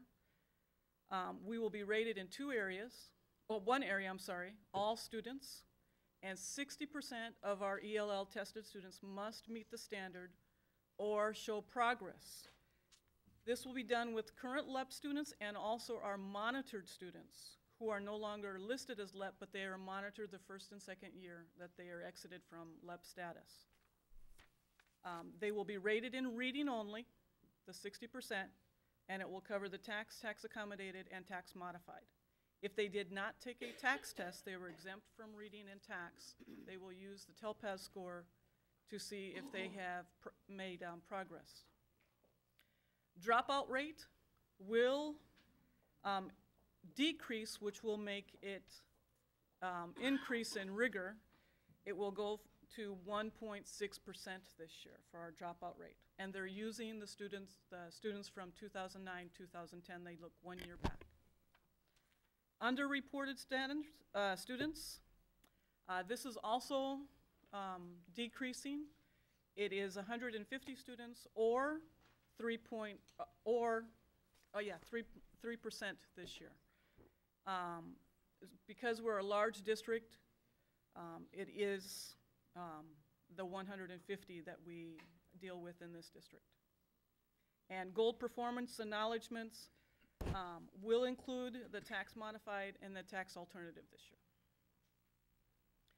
That is some of the changes that will take place. The final accountability manual is not released until May 2011. So we will wait patiently, in some cases not patiently, for that final manual to come out to see if there are any more changes. These are just what the commissioner has released, as Mr. Springston noted, on Good Friday. So we're waiting patiently for that. And the accountability ratings will be released July 29. And Mr. Vasquez will continue.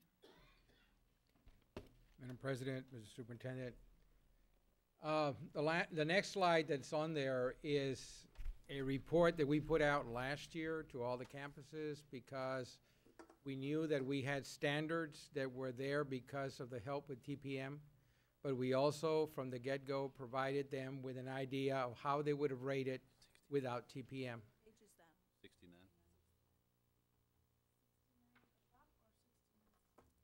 69, the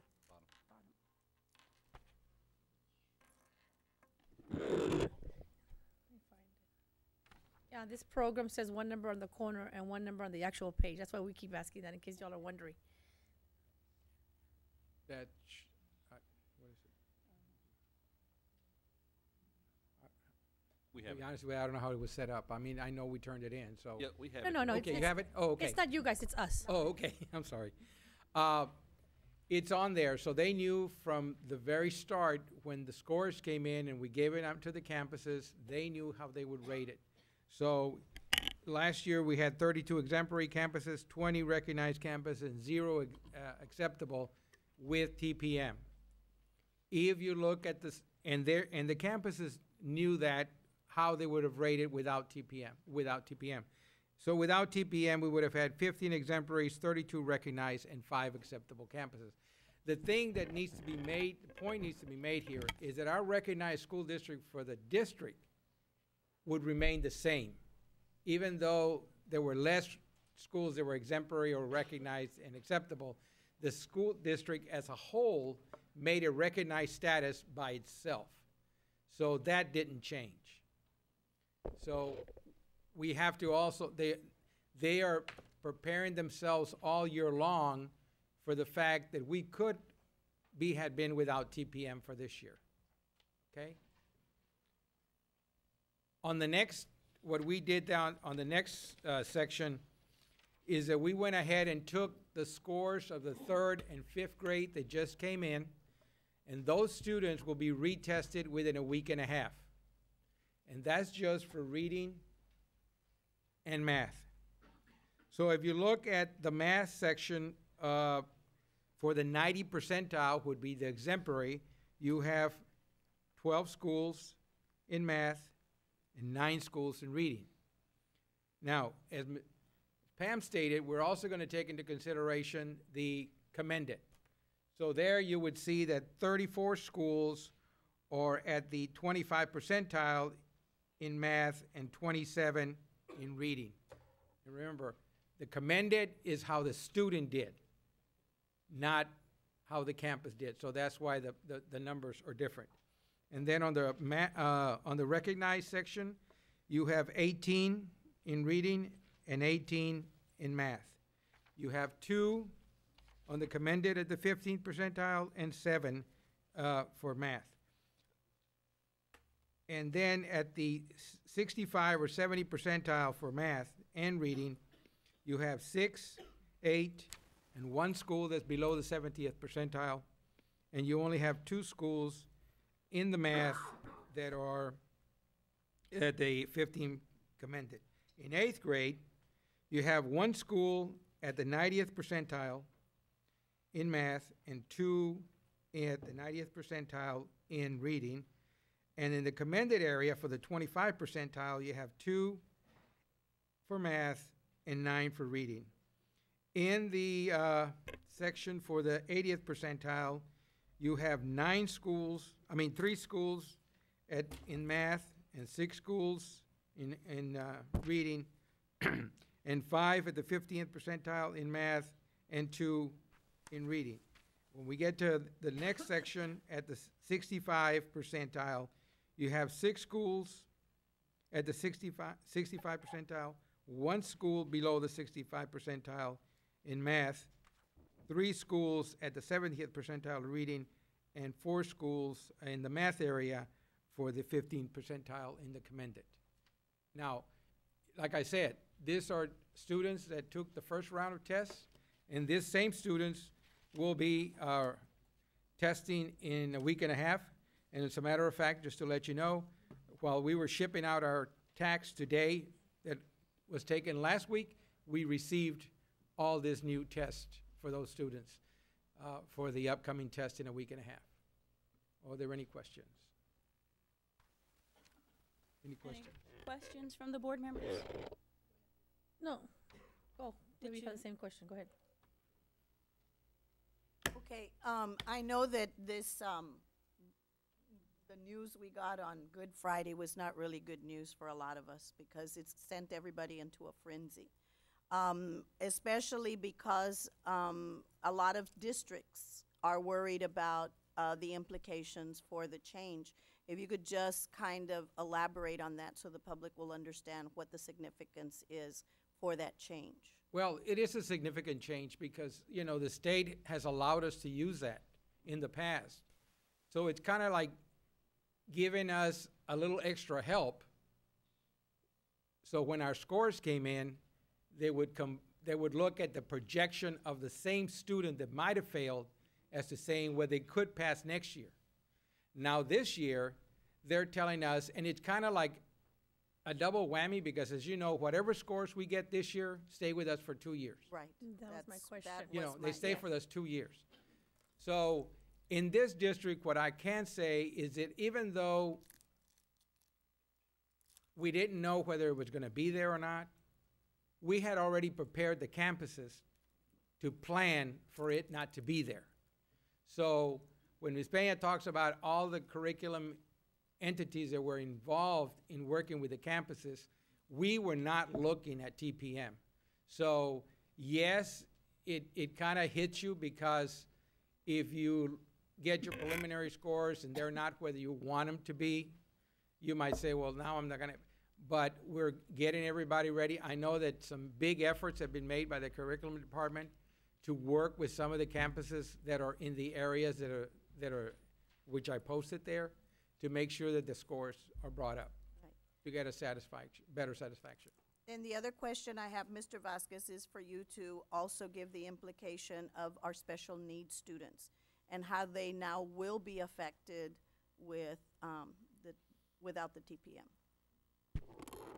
Well, the thing is, like Pam stated, this time all students will be counted. So more than ever, the effort has been made, and I know that we've worked very closely ourselves, our assessment department, with the curriculum department and with the special ed department, as I did in a presentation that I gave a couple of months ago about us getting ready so we could prepare the students for it. But yes, it is a big implication because of the fact that now you're counting all the students. So all students have to be successful. The way the state is looking at it and the federal government is looking at it is that in some cases in the past, certain groups were left out. Right. Nobody's going to be left out now. So I know that all the principals have been working very hard to make sure that those things are, are accomplished. Mr. Vasquez and Yes. Dr. Saavedra, members of the board, we have conducted many site visits with principals, and when you talk about special ed and our special populations, we have gone so far as to count the numbers on a monthly basis because, one, we don't want students to test with a tax M. We want to give them the most highest of the tests that could be possible for our students. And so we've made great strides to go to each campus, all the campuses, to check numbers, to check folders, to ask questions, pertinent questions, work with the area superintendents. So we're keeping tax M to a minimal for AYP, and at the same time doing what's right for students at the level of testing that they need. I think that was my concern, knowing that students were identified before to take the tax M, and now they're going to be hit with, a test that's similar to the tax. I mean, they are. It is the tax. And so identifying so many students really would be an injustice to be able to do that. So I'm counting on you, Ms. Peña, to make sure that these students are looked at very carefully, our special needs population. Mr. Vasquez, I know that you are very critical to the district because everything has to be data-driven. And I think all the sessions I've attended and whatever right now is for us to go back and look at the reports. Now, I know you submit the reports continuously to the superintendent, but one of the recommendations that was made was to make sure that we look at all the reports that were developed at the end of last school year, and then the reports that we have this school year up to this date. And I'm sure you have that, in your office to be able to provide that. And part of it is to look at and make that comparison because we will be affected. And it's not too late to be able to make whatever adjustments need to be made and whatever steps need to be taken to help these students as, they prepare for the next go-round of testing. So I guess my next question would be, what steps are we taking now as a district, other than that, to be able to make sure that our students will be successful and not create all the stress for everybody else at the same time? Like Ms. Peña said, and when we provided the AAs and the campuses with a breakdown almost every other week as to the number of students and what areas that were being tested on. So I know that the AAs took it to heart, and a lot of the campuses that we visited made the necessary changes that are there. We did notice the number of tests that were issued were less on the tax M, and more students were taking a tax A. So that was encouraging. I know that we do have a large number, but we saw a reduction on the number that's there. We need to make sure that all students that were tested in this first go-around that were in the categories where they were must remain in the categories they are and be provided with extra help so they can be successful. Right. Because I provided a report to you all at another meeting, and it's twofold. Number one, we have to help the campuses, but we cannot hurt the district, because we could hurt the district if we have too many students in one particular category. Right. And yes, we develop all sorts of reports, and we have a report that we pulled out last year to evaluate how we did and what we gave the campuses, and we have all the reports in our files that we have developed so far. At the direction of the superintendent, I can provide you all with whatever reports that you all want. And Dr. Saavedra, members of the board, I'd just like to add also that in collaboration with the area superintendent and the campus principals, that we have, like you say, disaggregated the data to where we know specifically which objectives we need to reinforce and target. And therefore, several of the specialists, the curriculum specialists have literally spent from whatever it takes, the time that it takes from now to the test time to work with those students and to help empower the teachers or to work with the teachers collaboratively. Thank you. Yes. Thank you for your hard work. I know that you and Pam are constantly, it's data must be just flowing through your minds all the time. Well, so I appreciate that. I have a very good staff of another four analysts that do a lot of good very work. vital to the district. Thank you very much. Thank you. Go ahead, Ms. Any other questions? I too want to compliment you on what you have done, and I know I've spoken with you on a one-to-one, and there's a passion in the heart. I've spoken to you also, ma'am, and there's a passion in there, and that's why we are where we are. I did notice that even if they didn't use the TPM, we would have maintained our recognized status, which really makes me feel really good. I did notice that the high schools would stay exactly the same rating, or this means without the TPM, and 2 of the middle schools and 3 of the elementary would drop down to acceptable. So I want to stress, and I'm sure you do, and for parents out there in the schools, that they make sure that they maintain and not go any lower than that. So I'm asking, will you put something together to maybe emphasize and make sure you keep them at where they're at, being that they will drop to acceptable as opposed to recognize? So do we already have something in place to emphasize in those campuses? With the AAs and the campuses and the principals, we work very closely with them, provide them all the data to make sure that they understand where they're at, so that they will not drop. And we work very closely with them. We have a very good working relationship with all our testing coordinators and the principals and our AAs.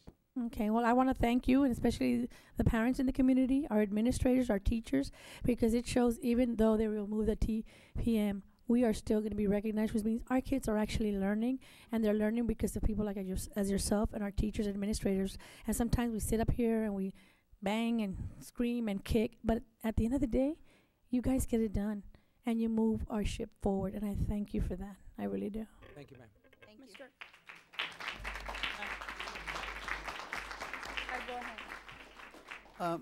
Mr. Vasquez, thank you for an excellent report, and I want to thank you and your department for preparing our district for the past 2 years for this coming new standards. I'm just curious. I noticed that science and math, they go lips in 5% increase, and the only ones that are not at the 70%. Is theirs because they're the 2 subjects across the state that we have more difficulty? You know, when DEA makes decisions like this, they take a testing cycle for the whole state, and they know exactly where our strengths and our weaknesses are. And if they are seeing that the majority of the students are just increasing by a certain number of percentage points, then that's how they make some of those changes. So the there's answer going to is be yes. some big changes coming up with this new test. I mean, So very simple. The answer was yes, that there's some challenges out there in the math and the science. oh yeah, they Okay, are. thank you very much. Yes, sir. They're always challenging us. Also, as Dr. Saavedra said, data-driven, is somebody monitoring it? Because I know that we can log into the TEA and to make sure that we are below the percentage that is required for us to have certain students to stay within a number, a percentage, a cap. Are we bringing down, is that our mission too, to make sure that we're below that percentage? Because I know that that's where I picked up a lot of the actual percentage. We were over the percentage that the state or TA required. Are we monitoring that? Yes, ma'am. I can assure you that this lady that's right to my right is on that computer sometimes even to the wee hours of the night, because she'll come in the morning and say, oh, by the way, this is happening at this place. We monitor every campus. We can monitor the testing, like the TELPAS and the TAC-SALT that's going on. We can monitor who's testing, who's not testing, and stuff like that. As a matter of fact, we had time limits that were set for those tests, ma'am, and we kept on the campuses to make sure that the time limits were met, and they were met. So we can monitor everything that, not only the TEA is sending us, but we can monitor what's happening at the campus levels. And we're very good at shooting emails to the AAs to let them know and say, oh, by the way, we need help with this particular campus or that particular campus. So Thank yes, you. we monitor everything that's Perez going on. Garcia, Yes, I'd ma'am. like to add, please, that at the beginning of the school year, our motto was no surprises. We knew where everybody was with their numbers, and that if they were over the magic number of 50, because if you're over 49, then it counts. It counts. And so we needed to make sure that students were testing correctly with special ed, with our LEP population. And so no surprises. Everyone here communicates this on, we have a curriculum meeting with the area superintendents on a weekly basis every Friday. All of you are welcome whenever you need to. But I will tell you that we speak the numbers there on a weekly basis. And so we're very much aware of what happens at the campuses. And I know that due to the budget cuts that we're facing, our teachers are gonna, they're the ones that are on the front line to making things happen. And I thank the teachers out there. I thank you, Mr. Vasquez, and I guess working together we can, continue to be successful. But I know that's one of our concerns, that with the new changes, we can't afford to affect the budget where it's going to affect our teachers to be able to make it happen. So, I'd like to thank you and the teachers out there and administration for, working together and making it happen. Go ahead, Mr. Springsteen. Thank you. Just one quick comment to the teachers out there and also those principals. I know Dr. Saavedra, you said without much more stress added on to it. It's there. The TPM, which has been used for the last several years, as a measure to help those students who might do well in the classroom but do not do well on test, is affecting some of those kids. And so, yes, it was a surprise to see that it was not going to be used any longer for this last period for tax. That's just the way the commissioner decided to come out and do it, and so we've accepted that, and that's how we'll move on. And also understanding that it used to be where, and like last year, because the standards raise, they go up and down each year.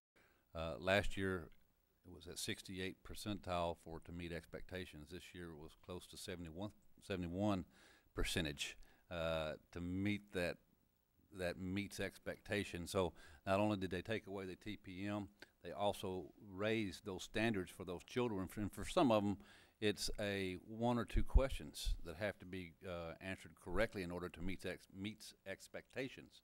And so these teachers now and the principals now know these higher standards are there. They know that the rigor is there, and these are things that we're trying to focus on because it is going to affect our children. And we want to make sure that we're doing the right thing for all kids. And so, yes, they meet on a regular basis. Yes, we meet with those principals. Yes, we desegregate that data with our new software that we use. They have access to that data at all times, and we're constantly monitoring. Thank you. Any more questions? We now move along to presentation of powerlifting program for BISD athletes and recommendations of possible implementation of the program. I put this agenda item, Mr. Guerra, I guess, and I asked because I know that I've been asked by some students out there, some of them that came from Los Fresnos area, and I know that I've spoken to Mr. Tito Mata, who's not in today. He had an emergency. Oh, he is? Oh, Mr. Mata. Thank you. I know you had a family emergency, and I told you that. We appreciate it very much, Mr. Thank Mata. you, Mr. Mata. Thank you. If we can, there's a DVD out here. I think my presentation will be a video. Yes. Okay. Go ahead, Mr. Mata. Talk a little bit about the video? Yes. Okay, those of you that are not familiar with powerlifting, it commences with the 3 lifts. Okay, you're going to see the deadlift, the squat and the bench press, okay? In the squat, do y'all remember Gilbert Esteves and Bruce Castro? Yes. Okay, University of Texas, Southwest Texas State. I trained both of those gentlemen, very successful collegiate athletes. Bench pressing, you'll see lifting at nationals. And then we're gonna have some people that are gonna share their experiences, how lifting has changed their life. One individual had some serious health problems, and the powerlifting changed his life completely. And also, we have a testimony from the world's strongest man. He came down to Brownsville. He's going to say a few words also. Yeah, can we get this going? Yeah, make sure it's nice and loud. Not him, is it? It's not him, is it? Okay, this is a deadlift, guys.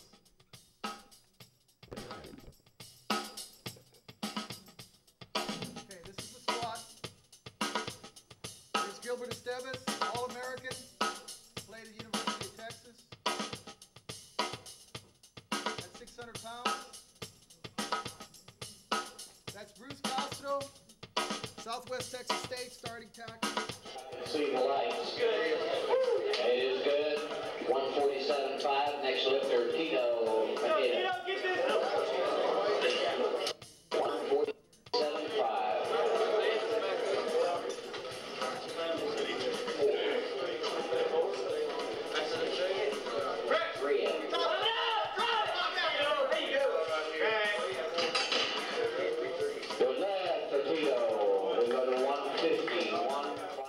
Hello, my name is Tito Mata, and I am a proud member of the Porter Nation. Why am I here? It's very simple. I want the best for our children. Our children deserve the best that we can give them. We have a great school district. No questions asked. We're the best in the valley. We're one of the best in the state. We have great coaches. I go to the games. The kids are in position. They know their responsibilities. The X's and O's, they're there. They're there. We have unbelievable facilities. I walk into these weight rooms. I can't believe what I'm seeing. Hammer strength equipment. Hammer strength equipment was designed for professional athletes. We have those here. But we're lacking one essential element. What is that essential element? Competitive lifting. Yes, our kids are lifting weights, but they're competing against their peers. In powerlifting, you compete against the best in the district, the best in the region, the best in the state. So your workouts, the intensity, the desire, the drive is going to be elevated because I want to match what the best lifters in the state are doing. Our children will know what they are lifting. So please, I'm respectfully requesting that our administration consider introducing competitive lifting into our district. The second part of my presentation, I will be introducing some former students and faculty members which I have trained or worked with, and they're going to be sharing their experiences and how powerlifting has affected their life. At the end of their presentations, I will be introducing what I feel is a cost-effective plan. I'm well aware of budget cuts. Everyone is well aware of that. The plan I have, we will be asking for no money, and I will introduce that at the end of my presentation. At this time, I want to thank you for giving me the opportunity to speak in front of you. Thank you very much. My name is Rolando Tavares. I've been a power lifter since 1990. I did my first competitions in 1992 here in the Valley. I worked out at Tito Mata's gym. Tito Mata has been a successful trainer for me because through the whole years as competing, he taught me the right skills, to power lift and how to not to power lift, the right motions, and how this is going to affect my life in the long run. I believe that powerlifting is a strong essence to this community, because I mean there's a lot of people, young athletes, that don't have the money to go to regular gyms, and they can spend their time in the gym here at school, and it's free. I believe that that will be a big opportunity for them to understand that there's a different kind of sports also out there they can benefit from it. And powerlifting, to me, even to today, I don't compete anymore, but it's been helping in my health. I've been diagnosed with high blood pressure, diabetes, and all that stuff has keeping me in shape. I mean, the doctors are amazed how I've been coming from a high deficit of high blood pressure to a low deficit of high blood pressure and diabetes. Now I'm in a borderline, and I think everything has to do with a good workout. But we need something that the Valley can accomplish and can be successful, in not only in sports like football and basketball, but also in powerlifting. And I believe that we have so many obesity right now kids that something like this can benefit their lives also. Rudy and Martha, powerlifting is the strongest sport in America, and it's gaining strength at Porter High School, where you can find some of the best competitors in the state. You better come to the gym. I need my t-shirts. 6 of Porter High School's athletes competed for the state's powerlifting championships last month in Round Rock, Texas. It was something new because there was a lot of competition. There was a lot of things going on. You know, there was people everywhere. Powerlifting is not just for quantity, but also for quality. You learn discipline. You learn, I guess, character, and you learn how to desire things, how to set goals, how to reach goals. It's beneficial to other people because everyone can compete in it. And by competing, what this would do for the student is give them some recognition. They'll feel good about themselves. The benefits are endless, and each athlete reaps their own reward. Yeah, it's great. There's different divisions, there's different ways so anybody can join in. Why stay at home, just sit down where you could get bigger and better? We want the community to see that athletes from Brownsville can be successful, and we proved our point. We have 5 student athletes from Porter High School that are state champions. Every Porter weightlifter received first place in their division. The students aren't alone. They're learning by good example. Their coach, Tito Mata, broke the state record at the same competition for his division, bench pressing 375 pounds. My name is Abed Hussein. I'm a Porter High School student, and I'm 15 years old. There's several reasons why I believe powerlifting should be brought to the district. One being that if you look at all the other schools that are in the Valley and that have successful football, soccer, baseball, and track teams, they all have powerlifting teams. And that's why I feel that if the district incorporates powerlifting as another sport, it'll be an asset to the football players, to the basketball, to the soccer, to the track, and to the swimming players. That'll help them excel in a different way. Another reason I feel that powerlifting should be brought is because it'll look better on a student's resume. It'll help them be accepted to the major universities, the Texas Longhorns, Texas A&M, Texas Tech. They all have Olympic and weightlifting teams. And if a student from Brownsville would be able to add that to the resume, they'll just shine better in a different light. They'll look better to the colleges. And another point being that powerlifting will be nice to be added is because it'll be nice to represent Brownsville at district, regionals, state, and you never know, maybe even nationals.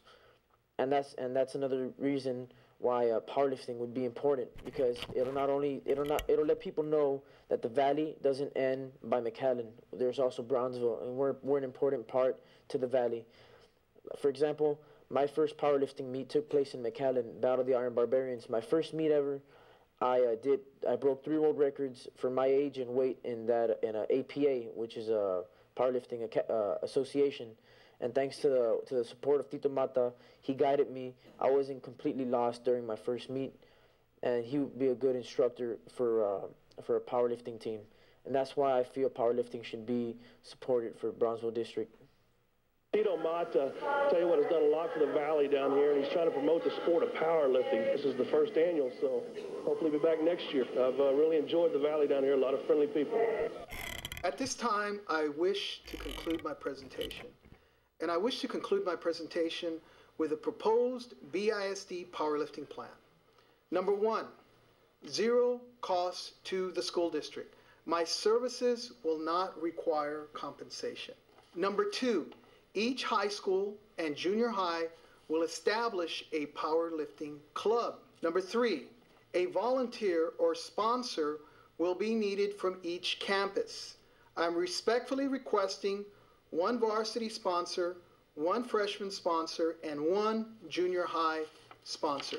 Number four, all volunteers will be provided with free instruction. Number five, I am respectfully requesting that we have a bench press meet, a bench press contest in May.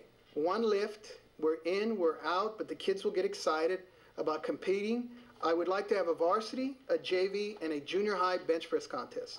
In August, right before 2 days, I would like to have a bench and deadlift tournament. Tournaments will be coordinated by club sponsors. Number six, family members will provide transportation. We will not burden BISD for transportation. 7, sponsorship for awards will be solicited. I volunteer to take it upon myself to take care of this matter.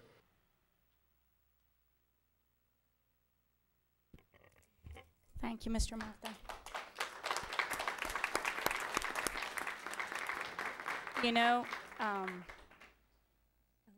just want to say, if I may, Ms. Presas, that's an excellent program. Tito Mata and I go back, way back. I'm talking about college. We were in the student government together. We worked together after that. And ever since I've known Tito Mata, he has been Tito Mata. And he's very, very passionate about this. And the reason I'm bringing this up is because when the chess program started for BISD, when we had all the kids that went out to play chess, it was a weekend. And there were volunteers, parent volunteers, and there were coaches, the sponsors were volunteers. Everything was done with the parents and the coaches, and nobody was compensated. The district wasn't involved in any funding. But we went out there and we started placing, and we put Brownsville on the map. And people now, and I'll always brag about this, you walk into a national competition and they ask you where you're from, and you say Texas, and they look at you and they say, don't say Brownsville, right? Not Brownsville? Yes, we're from Brownsville. And it really, really challenges them. I like to see this program get off the ground for our power lifters to be able to walk into a competition, and when they say they're from Texas and they ask where, we can probably say Brownsville. And I know you can do it because I know your passion. And I think if we started like that, then we can get it off the ground and maybe one day have budget to incorporate it the way we incorporated the chess program. If I may, thank you, Ms. Pena. I noticed that I did the research that I've already seen, and I believe you also have, and Mr. Guerra, just for the public to know, there are 45 counties that that I guess have school regions. Yeah, there are we 45. will be competing against 45 counties, and if we win, then we go on to state. That's Okay. a region. We're Region 5. Region 5, Yes, ma'am. Division 1, right? And I believe there's 674 Texas schools that participate, which that is quite a bit of schools that participate, and you know, I talked to some of these students, and I, you know, and I again, we're here for the students. It's all about students, and it's a shame when something that is, we have the equipment, it's sitting in the gyms or in the dressing rooms. We just need to implement the program, or Mr. Mata that has been doing it for so long, and that our students will benefit from it. And I'm going to tell you why. My son just graduated from Hannah High School, and I remember when I took him to college, I looked at all the football players that were walking in there, and I'm like, oh my God, my son is little compared to these guys.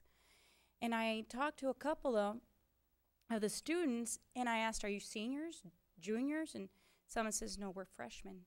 But I looked at their bodies, and some of them said, oh, it's powerlifting. And then my son says, why don't we have powerlifting? I said, I don't know, son, but I'll look into it. You know, he goes, I could be bigger than they, you know. I mean, some of them were, the height was, you know, my son's 6'2", you know, and I was like, well, he was 180. There was other that were 230, 240. You know, so the competition to our students, if we don't get them ready and they have a dream and they have a passion to do something in college, we're holding them back because something that is so inexpensive and we can just implement the program and we can all just, you know, make sure that this is something that will work for our students. Go ahead, Dr. Saavedra. No, no. I just want to ask Mr. Mata, you've presented this to the coaches, I'm sure, the varsity I have teams, not. the coaches. My perspective is to look at teachers that want to get involved. It could be a coach or a teacher. I just don't want to limit it to coaches. So if there's someone on that campus that is passionate about training, he can sponsor the club. Okay? Now, if a coach wants to get involved, that's great, and more power to them. And I've shared with the coaches, I judge the powerlifting meets. I'm a head judge, and I see children. I saw a kid from Weslaco bench 420 pounds. Whoa. He's an offensive lineman for Weslaco. They're pushing people all over the place. Yeah. And I'm serious. And then the little running back from Sherryland, okay, 160-pounder, I saw him deadlift 565. They couldn't stop the kid. Okay, so what I'm trying to say, there's a correlation between successful powerlifting and successful athletes. Not only to get stronger, but to diminish injuries. If you are strong and you get hit, your ligament, your tendon, and your soft tissue are strengthened also. Yes. So not, how many kids have knee surgeries every year? I mean, it's scary. Now, if they strengthen their ligaments, tendons, soft tissue, good supplements, eating right, we're going to cut down on injury. And the last thing I want to say, it's a lifetime sport. Football, once it ends, it's over. Powerlifting, you can do it the rest of your life. Okay? It's a means of prolonging your lifespan, of living a healthy life. Thank you, Dr. Saavedra. Just one statement for Mr. Springston. If we can look at it seriously, because I know it's been brought up several times, and I've talked to him over the years, and know him well. I know he knows my husband, and my husband's 60 years old, and he doesn't look 60. He looks 40, and that's what my husband does. He trains with weights, and that is a true statement. Once you put it in their system and they grow to love it and have a passion, they stay younger looking. I've seen some 80-year-olds, and I'm shocked. And it's those programs. So if we could maybe find some way to look at it, so maybe next year we can get off the ground. Implementation of this year. Okay. For the implementation of this coming year. Yes, for our next school year. Because yes. And one thing I want to add, you're very right, Mr. Mata, when you say you don't have to coach, because that again, there I go back. The chess program started with a teacher who didn't even know how to play, but the passion was there, the sponsorship was there, and it took off like fire. And that's very right. So we wouldn't have to burden coaches. Are overwhelmed with work. I see the coaches. I don't want to burden them with more work. But if they have the passion, if they have the love, I will teach it to them. I will teach them what it takes. I will teach them how to be successful. I will teach them how to diet. I will teach them how to do cardio. Okay? I can teach it, and I'll do it for free. Because I love these kids, and I want these kids to be successful. Yeah. We're in a real tight budget. We thank you for that. Thank you, Mr. For now, Mr. Mata. Okay.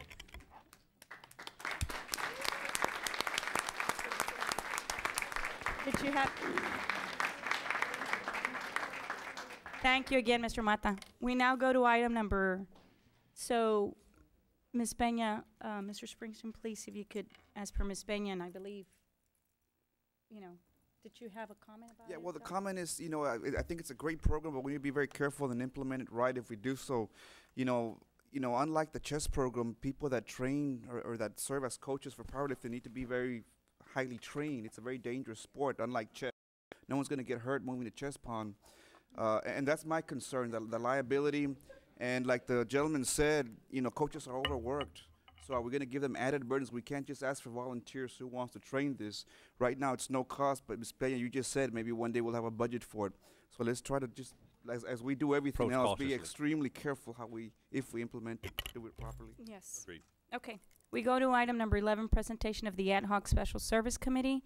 And I believe Mr. Springston, Mr. Sarat is here just to, he wants to review some concerns and questions to the board so we can listen to him and see what concerns he's got.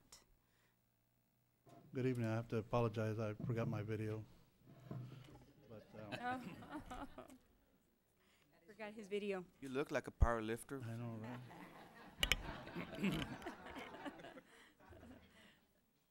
Superintendent, Madam President, compliment. members of the board, good evening. My name is Sergio Zarate, and I'm here along with Mrs. Minerva Mini Peña, Mini Zamora. I'm so sorry. Zamora, I'm Peña. Many minis here.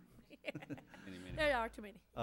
We're here, you appointed an ad hoc committee over special services, and before I begin, I just wanted to say I feel extremely blessed to be here tonight, seeing those special Olympic athletes that came by earlier.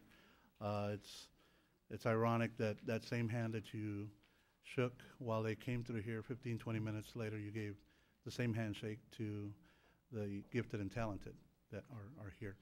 And it is what it is. Every state, every city, every community, every neighborhood, and in some homes, we have both. And I don't think that we should treat either child any different than anybody else. They deserve everything that they're entitled to. The reason I'm here, when we first met, you gave us there was really no instruction. And before we take off and start looking at special services and all the million things that it entails, I wanted to come to you before we even assign subcommittees to it or anything like that, to see what your visions are of this committee. And the reason I say that is because I've served in a few here in this district, and we've spent a year and a half, 2 years on something that later on you just were not interested in. That wasn't something you were looking at, or you took a piece of it and not all of it. And I want to hear from you to instruct us in what you saw the vision of this committee to be. We've got our own, we could do our own, but I want to make sure I cover your concerns before we go forward. We're going to talk to teachers. We want to talk to parents. We want to look at other districts, other states, and what they're doing and what we could do differently and how can make it a better, department.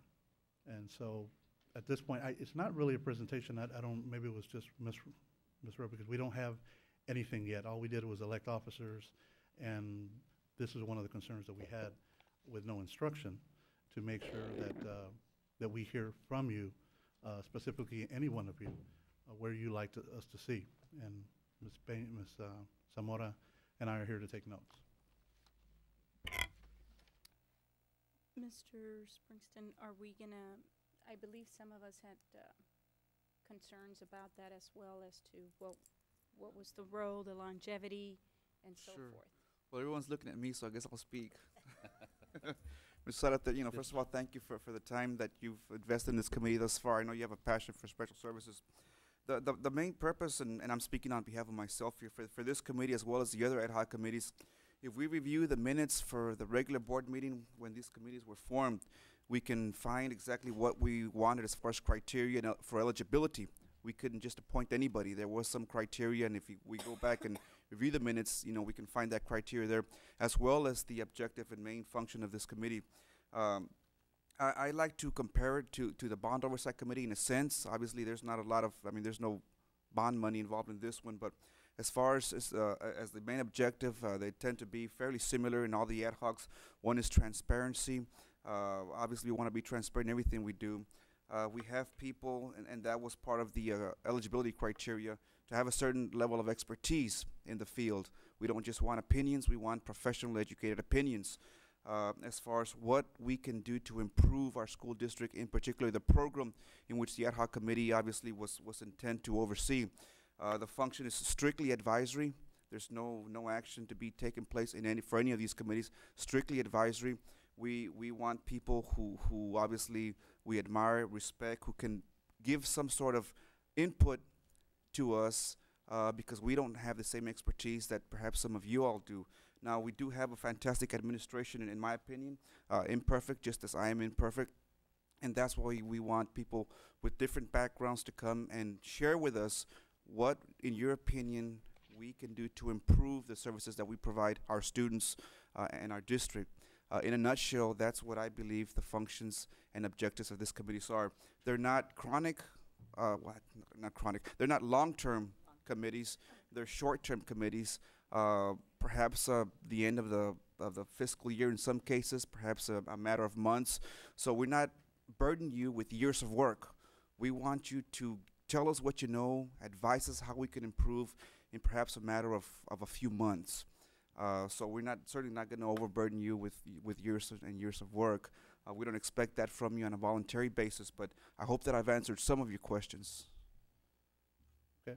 Yeah. It has. I mean, a few months is really not going to be very much time. We only meet once a month, and it's very diverse. The problems are a lot. I mean, we're going to ask the tough questions and give you the tough answers to see how you want to handle this. Well, that's one of the objectives, perhaps. How long do you want the committee to exist? How much time do you think you need? Don't say a lifetime, just something that's reasonable. And that's for you to decide. That's for you to tell us, hey, we would like to have X amount of time.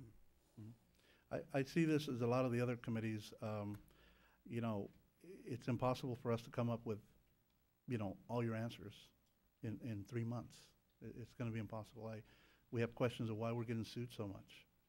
What are those common denominators that are happening that we could find and cut them off so that we can save the district enough money?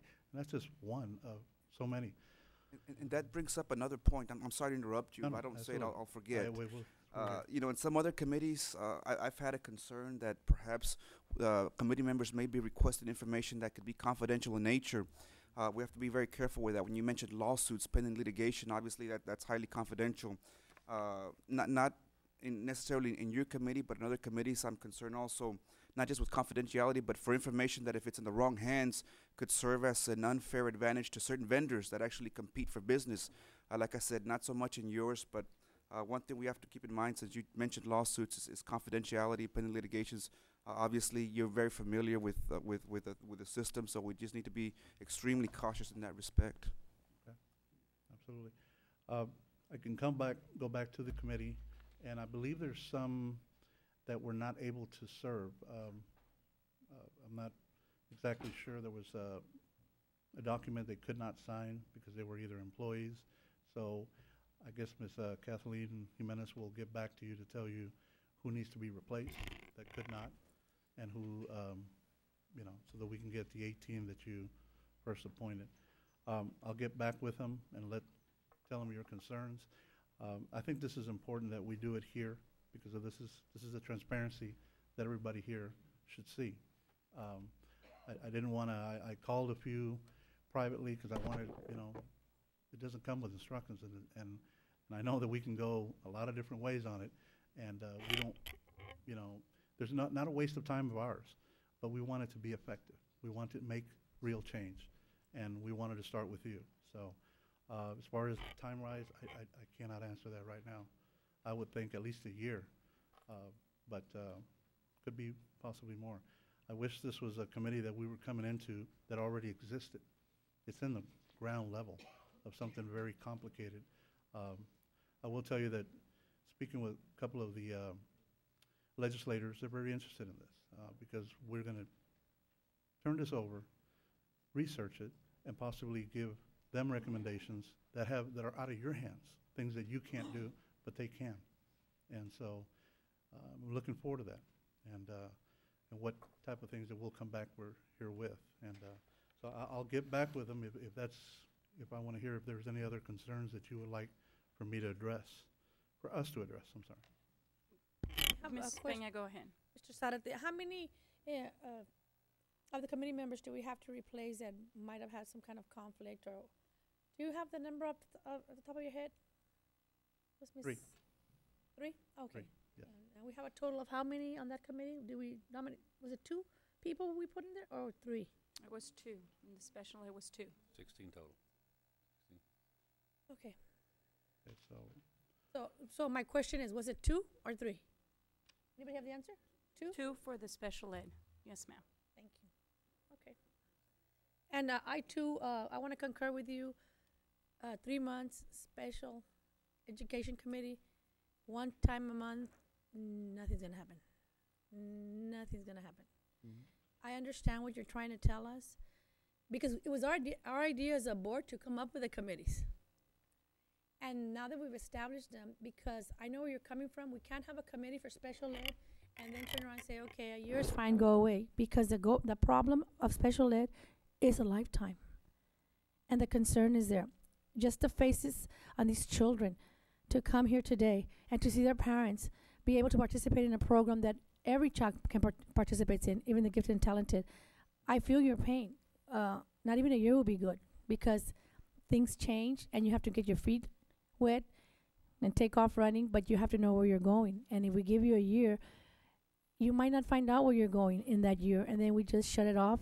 And with all due respect to our colleagues, it would have been just a waste of time to even come up with an idea like that, like put a committee together, because you need a lot of time just to come up with ideas. And like you said, lawsuits, well, you can't say the information to the attorney. I know that's confidential, but you want to see how much you can get on incidents that are happening. You can research in different districts. What is the problem they're getting sued for? What is the concern? And you want to approach the concern, see how we can get it fixed. I see where you're coming from. And I tend to agree with you. You're going to need a lot more time than a year, because it's a lifetime problem. It's not something that's going to go away. Right, but at the same time, we have an entire department that deals with it. What we want from them is how we can improve ourselves. You know, we don't want them to take over the department. I understand, sir, but in a year, that's still not enough time, because let's say we have the committee and then it's vanished, it's gone, it's obsolete, and then there's a problem that could have been addressed by them as for information or just suggestions, and that's all we're going to get. So I know where you're coming from, because this is an everlasting problem. It's going to continue. It's not going to stop, because it's going to go on for the future generations to come, unfortunately. It works out that way. And the board members, I mean, I don't know each one of them personally, but what we've gotten from them, including myself, I mean, we're very passionate about this. I have a special needs daughter, but it's not about her. It's about the 5,000 plus kids that are in special services, that need a voice, that need, you know, this department to be as efficient as it can be. We're very much committed to it. But at the same time, like I said, we wanted to not misstep, spend a year, and then find out that that's not really where you needed us to go. There's a lot of things that you probably are not going to even think of. We can think of those things, but we need your direction. It came with no instructions, and I don't want to, it's too important of a committee to misstep. Okay? Mr. Aguilar? Thank you, ma'am. Well, you know, I concur with Dr. Escobedo that definitely we have a very good special ed department. And there's some information that could be available to you, but some of the information is very sensitive. I don't think that should be allowed any committee to have.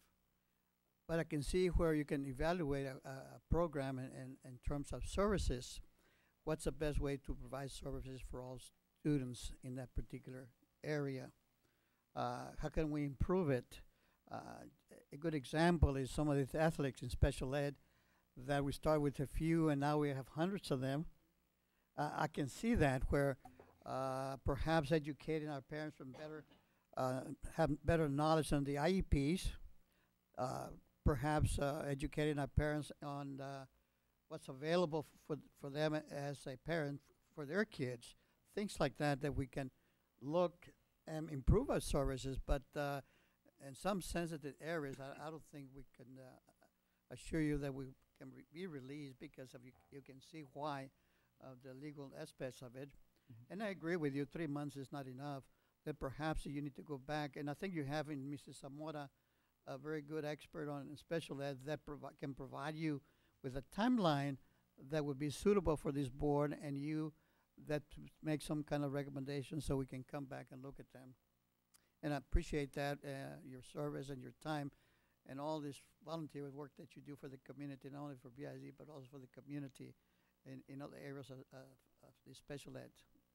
Thanks, sir. Yes, go ahead, Mr. Colunga.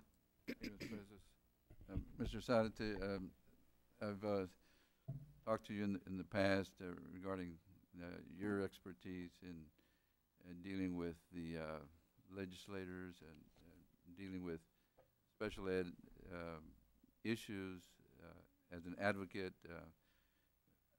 I would agree with my colleagues in trying to look for, from this committee, the how to improve the educational experience of special needs students in the district, including any ideas that you may have from your observations in different parts of the states or other districts that may be improving the services or initiatives that we would possibly consider for implementing here, and including the projects that you've worked with and with municipalities and trying to improve the parks and recreation facilities that would be for special needs students. And but overall, it's in trying to look at the needs of the student, the consumer, from that point of view. What would be better for their experience, things that they don't have an opportunity to do because of the need for advocacy and trying to reach out to businesses and the community to involve students in different types of special projects that would be for fun, for entertainment, for benefit to their future in education. As you think of also what can Brownsville ISD do to achieve a higher level of standards, there's also the need for reviewing best practices as far as what is not being looked at that could be looked at in the experience of students in the district. So from my perspective, that would be what would be some of the possibly discussions for committees that can come back to the board with some type of proposal that would improve the experience of students in this district. But thank you for your service. Thank you, sir. Okay. I guess, and your committee is scheduled to meet soon, I believe. Yes. Hopefully you can get everybody to meet. What date is it? Do you have the date for your next meeting? I believe it's next 19th? May 19th. The 19th? May 19th.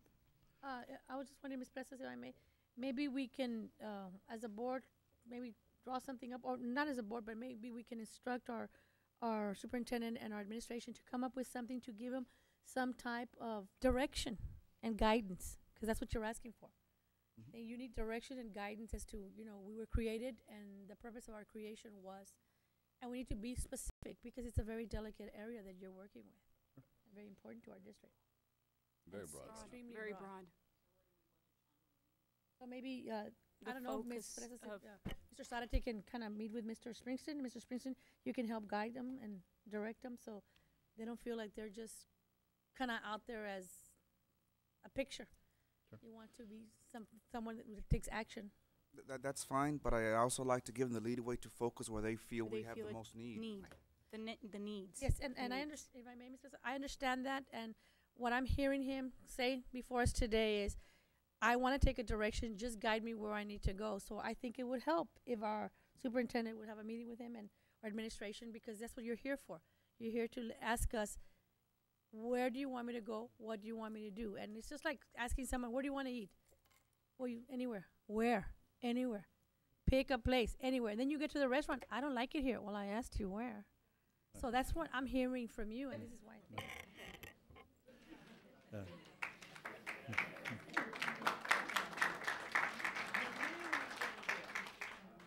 With a lot of respect, I say that, you know, you appointed this board, you were voted in by many people, so we have to listen to you. I mean, there's just no other way I can see it.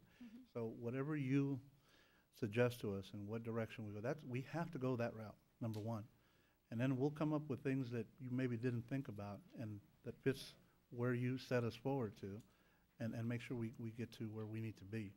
But to completely not listen to where you wanted this particular committee to go in the first place, I think we would be remiss, and that would not be something to do. You know, I guess what we can do is like, you know, share how we feel about the implementing the committee, and but some of you that are on that committee have experienced already certain flaws in the system. And what I mean by flaws is there's a weakness somewhere. Either the service is not being provided on time, and I think that's what we've seen, because some of the cases that we see, it's because it was too late or it's already been requested and it hasn't been given. But maybe you can do like a little survey of, you know, is it in the autistic area? Is it in the Down syndrome area? Is it, I mean, I can tell you that I'm very impressed when I go to other states or when I go to other areas like East Texas. Some of our Down syndrome students can communicate very well, have a good, you know, their speech, they don't struggle with their speech, but it's because apparently they've tackled the situation at a very early age or stage. And one thing we don't want to see is to continue to see that our students suffer a downfall because we're not picking up on it as quickly as we need to. And I know that there's a lot of students out there, but that's not an excuse. We need to get on it. We need to grab the bull by the horn, and we need to provide the services no matter what. And if there's no money, why is it that there's no money when there's SHARs? I mean, there's the feds are pumping in money. Something, somewhere, we have a problem. So if we could please, you know, maybe you can get back with us, Mr. Sadat, there. Maybe some of us can come and sit in and listen to you guys, you know, as you guys go back and forth and become familiar with everybody's concerns. Because let's not kid ourselves. There's issues, and it's time that we nip it right now. No more falling behind. So, you know, we're here for you. You're here for us. We got to work together, and we got to make sure these students get the services that are needed. Whether it's a cane, whether it's a wheelchair, whatever the case may be, we get money for those students. There's no need for them to be going through that. And if it's got to be speech therapy, by God, let's give them the speech therapy. You know, so I thank you for being here, for waiting, and I know that you work very hard at what you're doing, Mr. Sarate. Thank you so very much. Thank you. Thank you, Board. Thank you, sir. Thank you.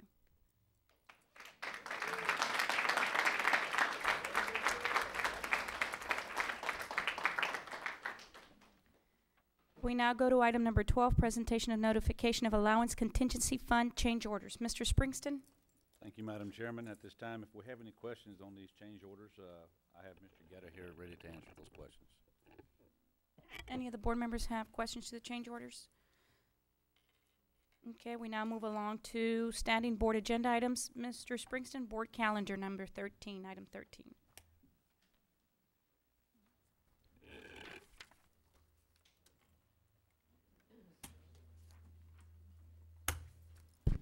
Thank you, Madam Chair. Board members, members of the audience, tomorrow night, of course, is our big Employees Awards Night. We'll be at the Brownsville Event Center. We have our bond oversight meeting, which is also on Thursday the 5th. We also have a budget committee meeting, which will be Thursday the 5th. That'll be right here in the boardroom. Don't forget Mother's Day. It's coming up Sunday, please. We also have an ad hoc committee meeting on budget ad hoc committee on Tuesday the 10th. Ad hoc insurance committee on the 12th. We have the superintendent's golf scholarship tournament coming up that Saturday the 14th. I think somewhere over, a little bit over $90,000 right now at the point for scholarship for our kids. So for all those people who have worked hard for that, congratulations, Ms. Brown, and all those people. That's a lot of scholarship for our kids.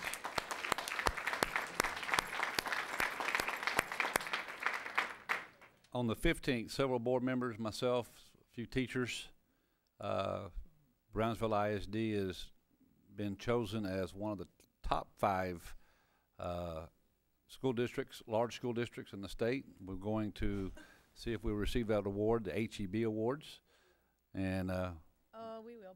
Brownsville ISD. And then our next board meeting, of course, is on the 17th.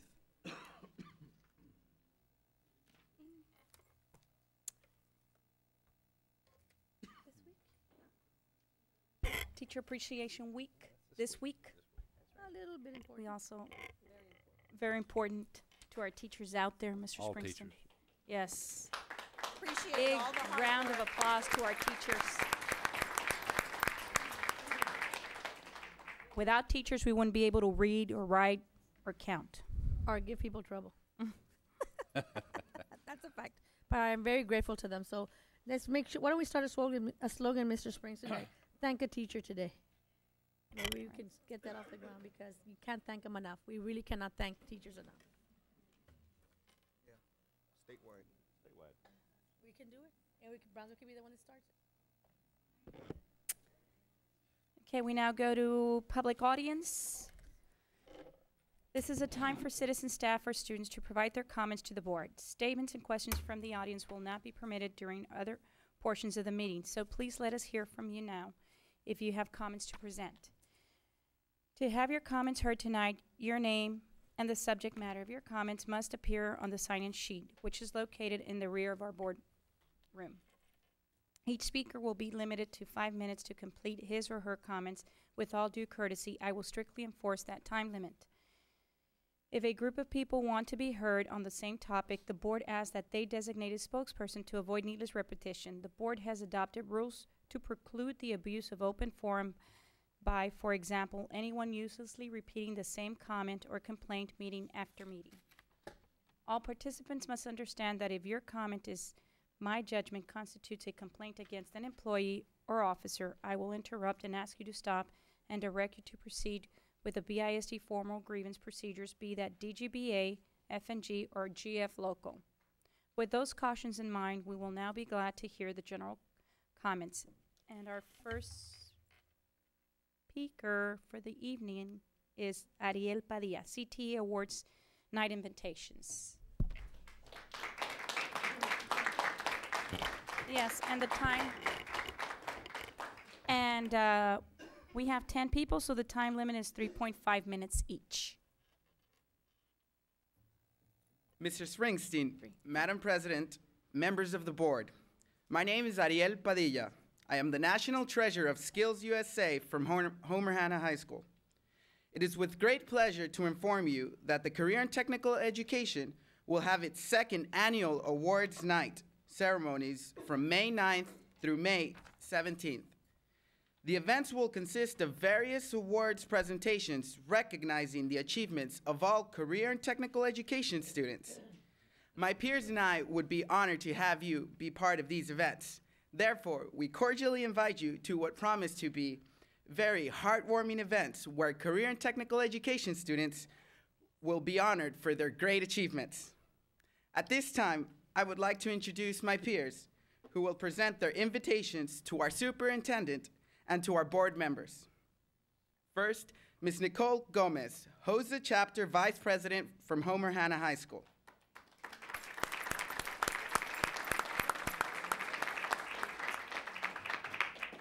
Alexandra Guerra, HOSA Chapter Secretary from Homer Hanna High School.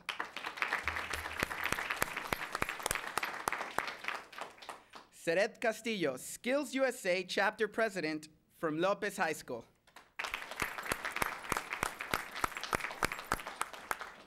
Jose Guadalupe Torres, Skills USA Chapter Sergeant at Arms from Rivera High School. Sergio Cavazos, Skills USA State Officer from Veterans High School. Yolanda Flores, Skills USA District Vice President from Pace High School. And Cosme Ochoa, TSA District President from Porter High School.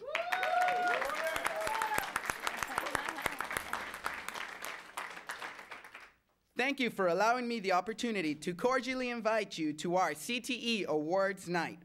I hope that you will be able to join us for this wonderful event.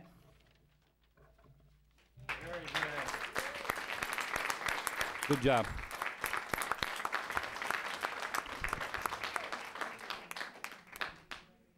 Thank you very much. I was once in your club when I was your age. Yes. Thank you. I'll try to be Thank you there. for all your good work. Thank you so much. Okay, I'll be in town. Thank you very much. Thank you. Porter High School. Thank you. Thank you so very much. Thank you very much. Thank you.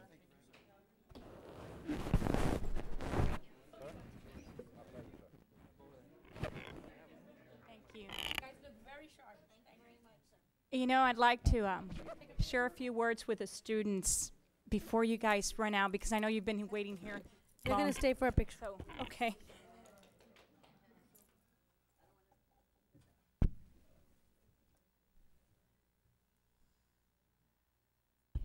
Are these your sponsors back here in the red coats? If you'd like to get in the picture also, please. Come on. Come on. Come, you can give your camera to someone. They'll take your picture. If you move all the way to the back, touch the wall, please. You'll do a great job.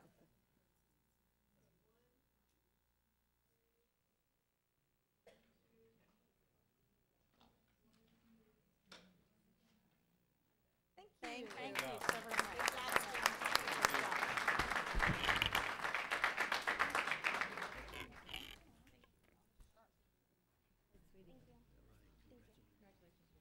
You want to say something? You want to say a few words? No? Thank you, students. Thank you for participating, and the sponsors, thank you so very much. We now go to Heathcliff Lopez, miscellaneous.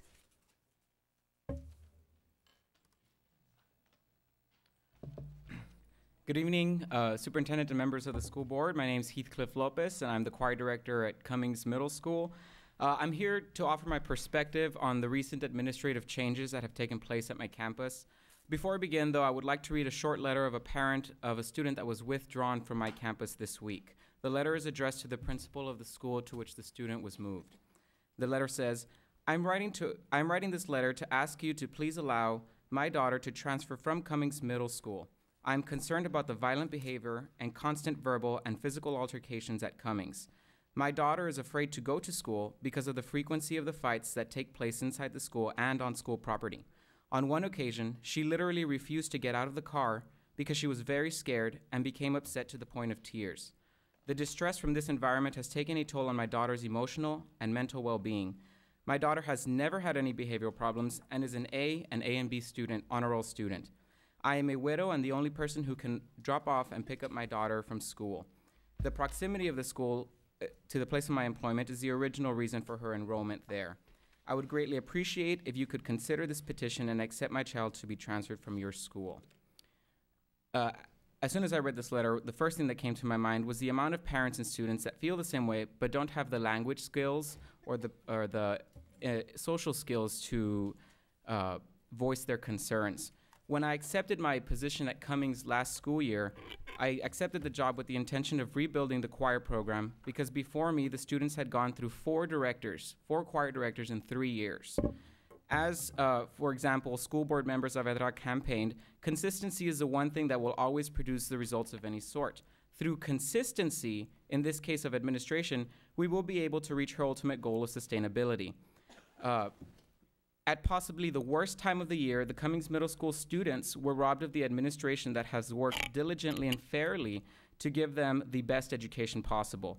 Not only are many teachers at Cummings lost and without focus, but the ones feeling the effect the most are the students. Discipline issues have risen, teacher absences have greatly increased, gone from 1 during state testing with our previous principal to 52 just last week during tax testing.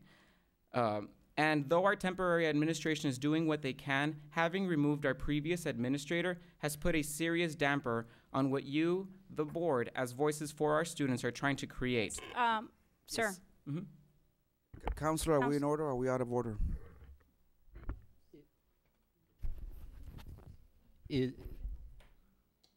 You're at the point where you could determine under your policies that it should go through a grievance, but I think it was just a passing comment, so unless it's elaborated on, I think it's fine to go on.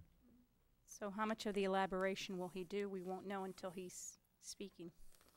Well, I think then, I think the point that they're making is that, I don't know if you were here to hear the beginning, but one of the admonitions is that talking about specific personnel, there's a complaint process rather than the public session process here to use. And so the request is that you avoid identifying specific personnel. Right, yeah, I will avoid that. I understand that, thank you. Thank you, sir. Sorry.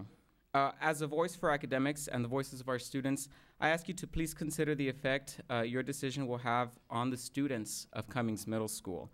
Many of them may or may not realize the impact of what's going on, but it would be a lie to say that they don't see the difference.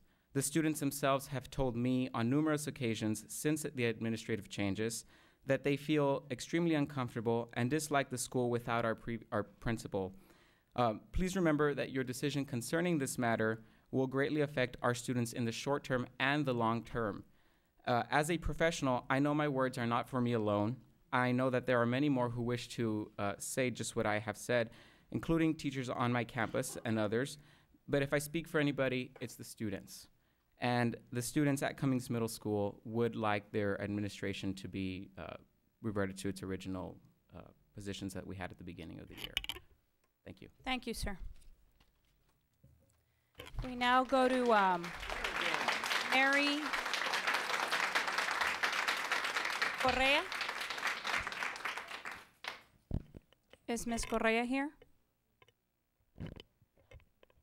Insurance? Is it insurance or miscellaneous? Miscellaneous. Okay. Sorry. It's budget. Budget, okay. Good evening, Mrs. Presas Garcia, Mr. Springston, members of the Board of Education and Administration. I am Mary Ellen Correa. I'm the chairperson of your ad hoc budget committee. And I came to just give you a brief report on what we've been doing. I'd like to thank you for creating this committee, which allows community members and members of the staff to provide input into the budget process. I think it's very valuable. We have a very active committee. We have 16 members. About a third of them are teachers, a third are administrators, and a third are community members. And they bring all kinds of expertise and lots of enthusiasm to the committee. We don't have a problem with, I guess, initiative. It's more a problem of trying to keep people in the right direction. I'd also like to mention that we're very appreciative of the approach that the administration and the board has taken in regard to personnel with this budget crisis, that you're not a district that's handing out pink slips. I think that's commendable, and it's put a lot of teachers and employees at ease, so thank you for that. We actually scheduled additional meetings. When we first met, we thought we're not going to be able to do very much in one meeting a month, and the budget process is moving along. So we meet the second Tuesday and the fourth Thursday of every month. We revised the bylaws right away. We revised the public comment because we wanted input from the public, and we revised the conflict of interest. I'm going to give you some highlights of our discussions. And I also want to state that we are making recommendations to the board. We understand that you don't have to abide by them, but we feel that as an advisory committee, it's important for us to make recommendations that will create greater efficiency in the district. Some are controversial. We've been told on some of our recommendations that the board doesn't want to do this or the administration is not interested. But our stance is we were created to give you input, and that's what we're going to do. We won't be offended if you don't implement what we're recommending, but at the same time, depending on how the budget process goes, it's not going to get very much better next year, so you might have some of these ideas on a separate sheet. At our last meeting on April 28th, we invited Mrs. Fox to come in because there were a lot of questions about personnel, and she was very gracious and she gave us a lot of input. When Dr. Escobedo mentioned committees asking for maybe too much information, it might be our committee. We have, they have requested a lot of things, and Mr. Fuller has been very gracious, and he's provided with us whatever he thinks is appropriate. But, you know, going through the administration, they're the filter as to whether or not something should be released to us. Ms. Correa, the time is up, Ms. Correa. Okay, sorry. Could I Just possibly FYI, have a couple minutes? FYI, to report to the board, we can actually place you on the agenda whenever your bylaws I know. indicate. It's not a public audience. I know. Yeah. Okay. And that way you could add it So, now. and you can have more time. Okay. All right. So. Thank you. Thank you, Thank Ms. you. Correa.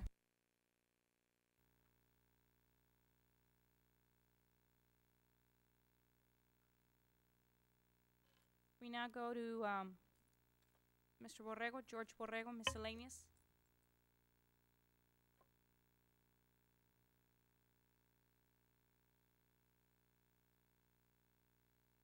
Can I be put on the conference presentation? No? Want a picture as well? Back in Austin, we're being attacked at all sides. They're taking away our duty-free, our conference period, the ability to maintain our salaries, for us to be able to be told to go home for a few days. It's not right. And yet here, we're fighting with ourselves. That's not right either. If we do not present a united front to Austin within this district and with all the districts, we're going to be in a lot of trouble. And they're going to eat our lunch. And that's what they're trying to do. Let us not put the cart before the horse in terms of budget recommendations. We can look at all the options that you want to look at. But there's items on the agenda that were pulled about consideration about taking our leave and our absences. Since when has that been an option on the table? For our employees to lose 2 days of their personal leave and 2 days of their sick leave? That's never been on the table, and it needs to be taken off. Discussion and possible action regarding ad hoc budget committee recommendations. There haven't been any. How can you discuss recommendations from the budget committee when they haven't been made yet? They're still talking within themselves. The protocol is not right. Policy is being violated if you're going to take away our 2 days, because that's in policy. So you have to have a policy meeting and then decide what you're going to do. But it gives us the option to do our defense, to make sure that you're not taking advantage of us.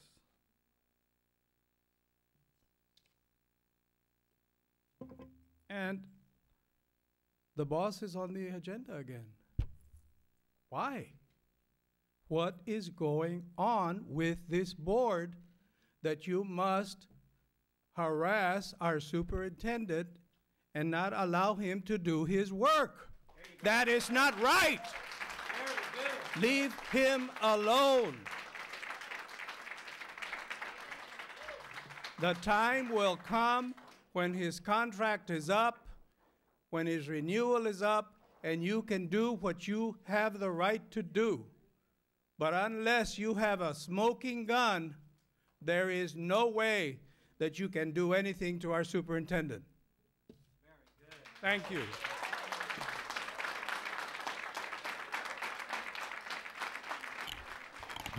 We now go to Patrick Hammonds, miscellaneous TEA.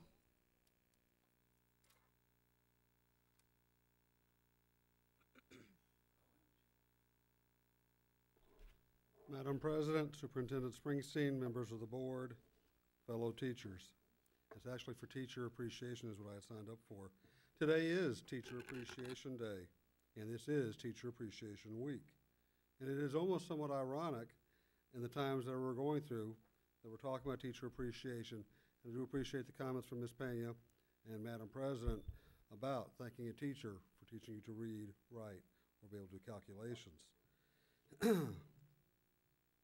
As stated earlier, this board has made the promise to the community that there will not be any rifts. We also hope this includes the superintendent, that there are no rifts. When we look at, I would like to back up for a second. I would like to thank or let my fellow teachers know that we appreciate everything they do, not just this week, not just this day, but every day.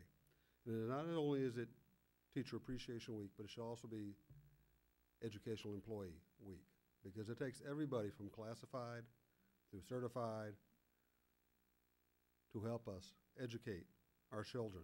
And tonight has been an excellent example of the success that your employees provide to our community over and over and over again.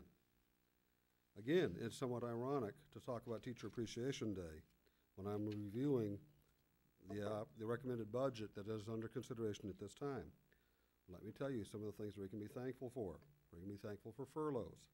4 days for certified right now, 8 days for, 4 days for certified, 8 days for administration, and 8 days for classified. That's working less and being paid less. We can be thankful or be appreciative of the fact that stipends are being reduced. We can be appreciative that classified is losing 12 paid vacation holidays. We can be appreciative of the fact that we're being asked to contribute $25 to the employee benefit plan per month. We're going to be appreciative of the 35% reduction in stipends. We're going to be appreciative of the reduction in extra duty pay. We're going to be appreciative of the discussion, as Mr. Borrego just stated, of personal leave being cut by 2 days from 5 to 3. And now there's also discussion on the 30 days that we accumulate for retirement, local, being cut from our average daily salary to $50 for the first 100 days, and then $75 for the next 100. So basically, instead of getting $9,000 for your 30 local days now, you would get less than that for having 100 days. Very appreciative. Okay. So when you thank a teacher, take the time to consider all this. I know this is only a recommendation. We are hoping that the state legislature will do right by us, and that our impact will not be as felt deeply as it is in Houston, Austin, Dallas, where layoffs are already going on. But it's hard to feel appreciated when everything we hear feels like it's on the back of the employees and not anywhere else. So tomorrow when you thank a teacher, okay, think about the things that you're considering, okay, and make sure your thanks and your appreciation are Thank you, Mr. heartfelt. Hammonds. Your Thank time's you. up.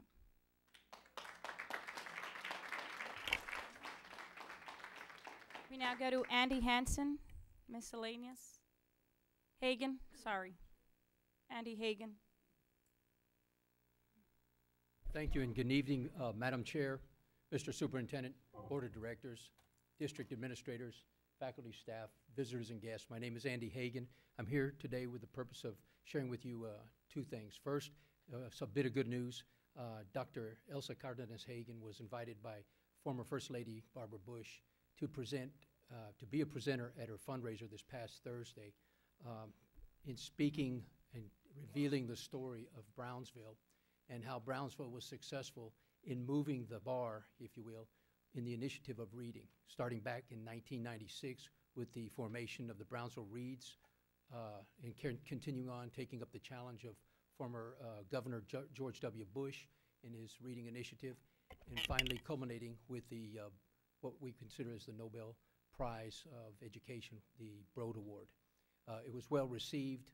It was attended by over 2,000 participants. Some tables cost over $80,000 just to attend.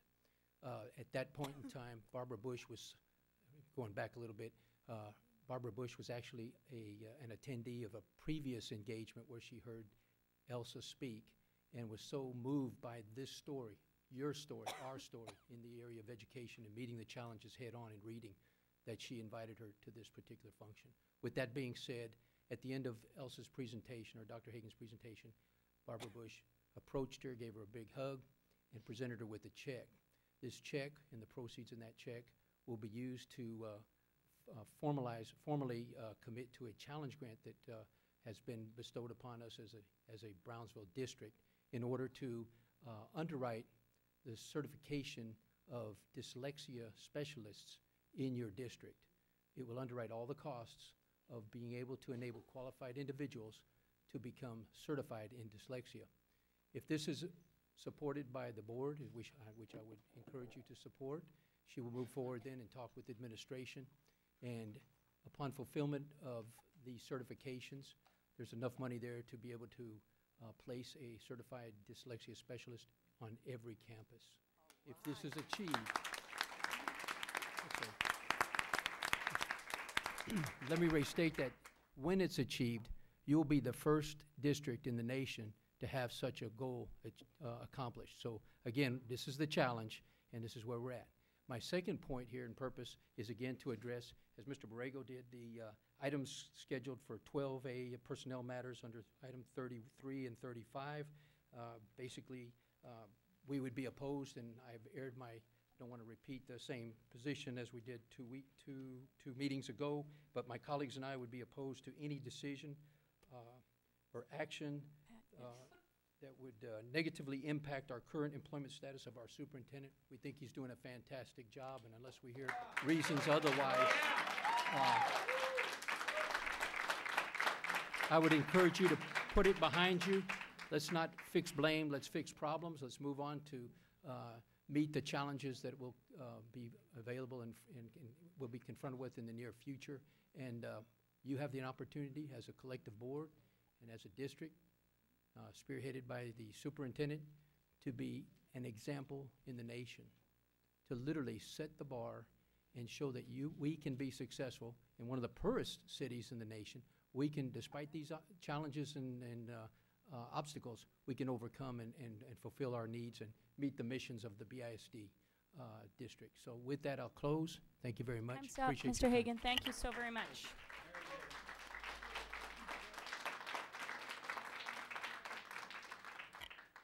Adolfo Marejo.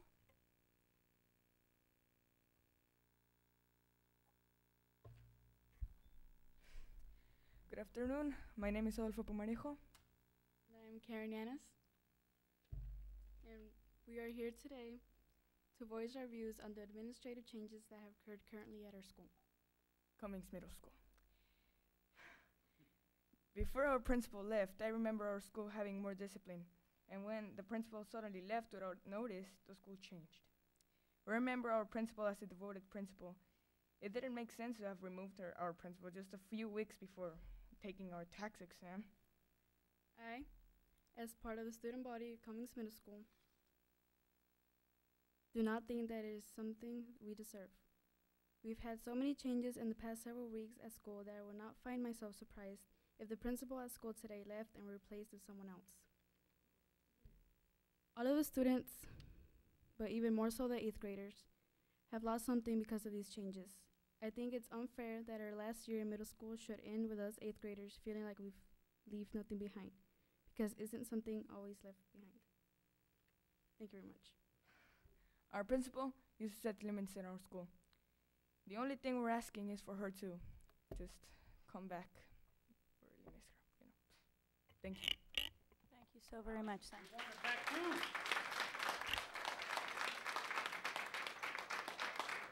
Lourdes Purmarejo. Good evening, ladies and gentlemen. I'm the mother of one of the 715 students at Cummings Middle School. As a parent, I was never told that the principal was removed, and I still don't know why she was removed. I don't even know why she was removed exactly 2 weeks before tax was going to be taken. My son says that there are no rules that are being followed, that the school is sort of a mess. We want our principal back. We need her leadership and also her dedication and devotion to the school. I'm worried for the education of my son and for all of the students at Cummings Middle School. I know and I understand that the board is split. We see it every time they air the board meetings, but ladies and gentlemen, these are our children that you have forgotten. These are young, innocent minds, and they are caught in the middle of your feuding. Please put your personal issues aside and do what you were elected to do by us, the parents. You ran for sustainability, for academic priority, and for the betterment of our children's education. Stop hurting our children and give them their principal back. Thank you. Thank you, Ms. Pulmanejo. We now go to item number 18. Excuse me, item number 16, recommend approval to amend resolution 018/10-11 to add 12 additional slots to cap for classified personnel regarding early notification of resignation plan available to employees April 11, 2011 through April 25th, 2011. Ms. Longoria, you had a question regarding this item? Yes, ma'am. I was wondering whether we could table this and bring it back with other modifications I feel that should have been included in this resolution. Ms. Peña, Ms. Pesas? Go ahead, Ms. Okay, if I understand this, item is to change for more slots or add more slots. It doesn't say we can come in and undo what we already approved. So to do that we couldn't do that, I understand, and I know that it would be one of the 4 that voted for it that can turn around and add that to it. So I am not in agreement to change anything. I can see trying to give more people opportunity. The way I read my backup, we didn't have as many teachers retiring, but we have more classified and would be less money, and the district is being gracious enough to ask us to honor and make more slots available. But if our board wants to send a message out there and say, well, if we're going to change this, we have to change that, then I'm not going to be in favor of approving and making changes to affect the people that were already accepted, because to open the door to that would be a nightmare to this community, and I'm not willing to be part of that. Go ahead, Mr. Aguilar, excuse me. Mr. Springton, by adding this slot, would it help the administration, the budget? Yes, sir. What it is that, and really we just don't want to leave anybody out, because we had 50 slots for our classified employees. Right. If I'm not mistaken, there's 60 people who have actually turned in their names to be a part of this program and this resolution. And since it was named 50, then we were leaving 10 people out, and we were coming back to the board to say, let's go ahead and add those other 10. I didn't feel like we need to have a number there and you'd be on a waiting list. Right. And so we're coming back to the board just to change the number to 60. Were these students' application were turned on time? Yes, sir. I have a question. Go ahead. And these positions that are being dissolved, they won't come later and say they're going to hire or put other people in their place? We're still evaluating those positions because we still don't know exactly yet what's going to come from the state. The state is still evaluating the budget itself. These are classified positions, and once we know exactly what the state's going to do, Ms. Fox can evaluate, and we can look at not only the administrative positions, the teacher positions, and the classified positions, which ones that we are going to consolidate. And as the board had chosen, at one time, has told me that we're going to start looking at consolidating some areas, that I would be able to do that and reorganize the chart, the organizational chart, and do that. Yes, sir, thank you. But even if we do hire for these positions, it'll be at a lower pay scale or lower salary, which is what we wanted to begin with, correct? But I'm not going to say it's, for all of them. Entry level, entry level. It'd be at entry level, yes, sir. That was what I was thinking of, Okay. entry level. Right. Yes, Mr. Aguilar. Motion by Mr. Aguilar. Do I have a second? Second. Second by Ms. Peña. All those in favor? Aye. Motion carries four yes, 3 nays. We now go to item number 18, discuss and consideration possible action regarding ad hoc budget committee recommendations as appropriate. Mr. Springston, this item was placed by me and my fellow colleagues. I just, I have a couple of questions. If at any point I guess this is where Ms. Correa can present to us, finish her presentation, because I know that there was a discussion. Yeah. Go ahead, Ms. Correa. Where you took off, where you left off. Where you asked for more time, now you have it. He's very blunt. Thank you. He doesn't want you to start from the beginning. No, I'm not going to start in the beginning. Okay, I was talking about some of the discussions that we've had. We talked a lot about the cost of substitutes, and I don't know the exact number. Mr. Fuller knows it's either $5 million or $6 million, something like that. Six, which is significant. And so we do have a subcommittee appointed to look at any recommendations that might be made for reducing the cost of substitutes. And we have Margie Pisano, John Clark, and Stephanie Rendon, who will be on that committee and working with Ms. Fox or whoever can help her. Paul Johnson is going to work with the Transportation Department to look at greater efficiency in the bus routes and how transportation is being done. We made a recommendation, and now, and I apologize if you haven't gotten the recommendations. It's probably my fault. We're working on the minutes from the last meeting, and as soon as we can get them all together, I will pass them on to Mr. Springston. We did recommend prioritization of the budget savings items. We had a lot of discussion about things that were going to impact instruction, and our recommendation was to give them a lower priority as opposed to some of the things that which basically were cost-based.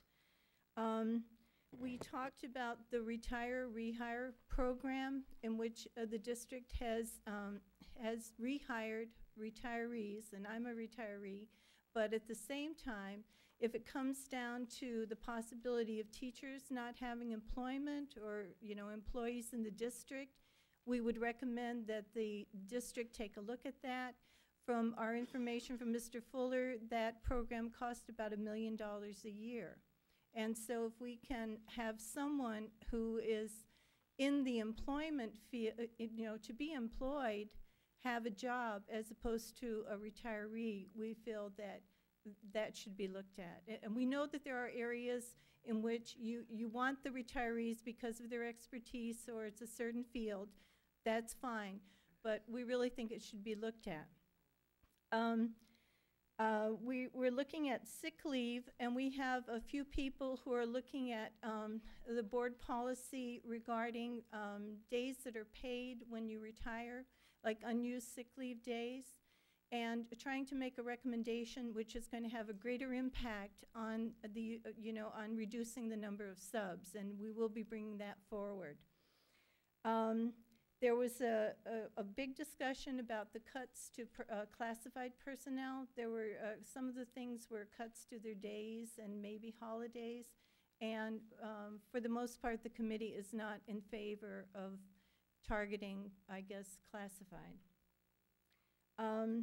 We recommended an efficiency study of the small and older campuses. We understand that this is a very controversial issue, but we feel that it would be in the best interest of the district to take a look at that. Let's see, another recommendation was an efficiency study for the entire district, to bring an outside expert in to look at the whole operation of the district.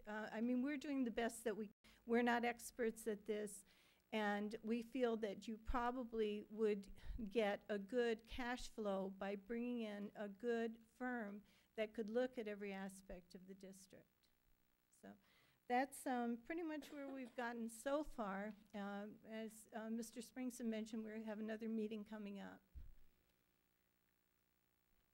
Yes, I believe there's a budget ad hoc committee, and then we have a meeting, a budget meeting committee, yes, Thursday. So I think we're trying to stay on track and trying to narrow things down. My question to administration is, have we done a survey already, or had we already done a survey from all the departments or administrators as to get their input? I believe that's your next agenda item.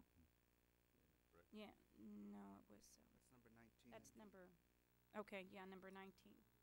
So, but I guess, thank you, Ms. Correa, for sharing with us what you guys have discussed, and we'll be receiving the minutes of your last discussion. Yes, and we'll be passing them on to Mr. Springston. We'll also be coming to your board budget meeting. And I'd like to recognize the people on the committee who are here: Rita, Patrick, Margie. I don't know if there's anybody else left. No. Okay. Thank you very much. Thank you so very much. Thank you. Now we go to item number 19, discuss consideration possible action to direct administration to survey all locations regarding possible suggestions to cost savings and generate additional revenue source for the district. And on this one, we've already gotten some feedback from the ad hoc. And then my other question to administration here is, what had we done already a survey, or had we received, or had administration received any input in regards to where we could save district-wide? We have given information to the board about transportation.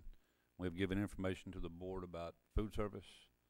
We were looking at different ways that we could generate revenues in athletics. And as far as going out and doing a complete survey to the employees of the district, no, ma'am, I have not done that. But I have looked at cost-saving measures, and we've discussed those in those budget meetings. And we've discussed different ways that we might be able to do things starting with this summer, going to the 4-day work week. We talked about a plan for food service on feeding more children, which is good for our community, which is going to generate revenue. We've talked about the transportation cost issues, about the 2-mile limit and the 2-mile zones. I have mentioned that in our coffees. I have talked to the community about that, about ways we might be able to cost save with the overtime and how we're cutting back with those things. There's a lot of different areas that we've already discussed, but as going out and doing a survey, I have not done so as far as specific locations. If you can elaborate on your locations, I will be more than happy to look more at more areas. Per department. Right. Suggestions or recommendations. And, you know, like I was talking about with food service, you know, being able to generate more more students that are eating, it generates those funds back into our food service department. And we're looking at doing those programs also during the summer at all of our locations to feed these kids. All they have to be is signed up for get into the programs to sign up for the recreation program for summer school.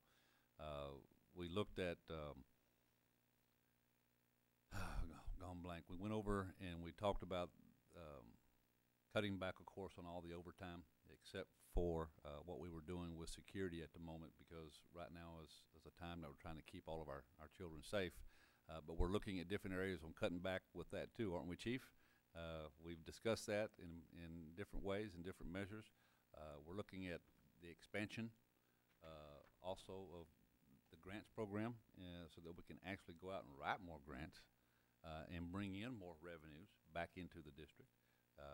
There's a lot of different things that I need to really expand on.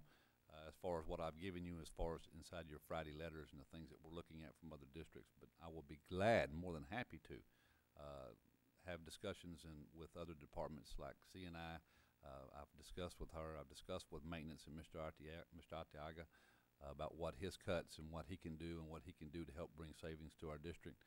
But I can go ahead and expand that to other ones as well. Yeah, so just to follow up on what you already touched on, you know, I feel we had an excellent facility meeting last week, and if we Agreed. follow up on some of those ideas, there's tremendous savings there, I think. And as we mentioned earlier during the conference presentation, our ad valorem tax collections, you know, that's a significant revenue of income there as well, so we need to capitalize on that as much as we can. Thank you. Any further input from board members such as? Go ahead. President, Mr. thank you. Colunga. Mr. Springston, has Yes, there sir. been any discussion on planning through management studies or to evaluate the cost of personnel for efficiency, or just or when was the last management study that was done for the district? I would have to go back and check on the last time that was done. That date I do not know. But that is something that I was going to go back and talk to Ms. Correa about, because she had talked about efficiency study. If they can even do some research for me as far as looking at cost of what that would cost the district. Because, you know, we are looking at, you know, that both ends here of what we spend and also what we have to save. And we looked at what Dr. Escobedo was talking about, the green effect in our facilities, that we were looking at how we can save money and what we're doing there. And so that efficiency study interested me when you mentioned that. So maybe we can do some more talking, and we can look at some of those studies, if that would answer your question. No further discussion. Then we move along to number 21. Item number 21, recommend approval for payment of $7,003.38 to Walsh, Anderson, Gallegos, and Green PC. Ms. Longoria, I believe you had a question on this item. Yes, but I already got my answer. Okay. Move to approve. Do I have moved by Ms. Peña, second by Mr. Aguilar. All those in favor? Aye. Motion carries 7-0. We now go to item number 27, recommend approval to enter into an interlocal cooperation contract with the University of Texas Austin Institute for Public School Initiatives for Reading Institute registration fees for approximately 800 teachers K through 5 and administration in the amount not to exceed $315,600 from categorical TEA capacity building and demonstration sites and reading CBDSR grant monies. Services are to be rendered subject to the district needs and fundings. Mr. Springston, Dr. Saavedra had a question on this one. Yeah, I saw on the backup that it said we had to pay by May 1st. Are we behind? Ms. Peña, you want to explain this process and Yes, what took please. place? No problem. Yeah, it happened. Mrs. Presas Garcia, members of the board, on February of this past year, the board approved the almost $1.4 million that TEA had awarded BISD specifically for professional development. This TEA grant that was given to us requires the part of the funding be contracted services with UT Austin, the Institute for Public School Initiatives. And to answer your question you asked, it's due on May the 1st. I believe if Mary Lou Montemayor is out there, and I hope I don't misspeak, but they have given us and allowed additional time for us to come to the board for approval so that we may pay that invoice. Okay, the other question I had was that this institute says that it will not cover transportation, lodging, meals, and everything else. So the district will No, ma'am. take that? This grant, that $1.4 million, will pay and cover for all the teachers and administration that may be attending. This $315,000 is specifically for the Just for the professional institute, okay. Just for the services. Any further discussion? If not, that motion to approve. Move to approve. Motion by Mrs. Peña, seconded by Mr. Aguilar. In favor, aye. Motion carries unanimously. I'm sorry, we didn't have interim chair. We now go on to item 12, closed meetings pursuant to Texas Government Code Section 551.071 et sec. Board goes to closed session. No sé, pero vámonos. Since it's repetitive and he's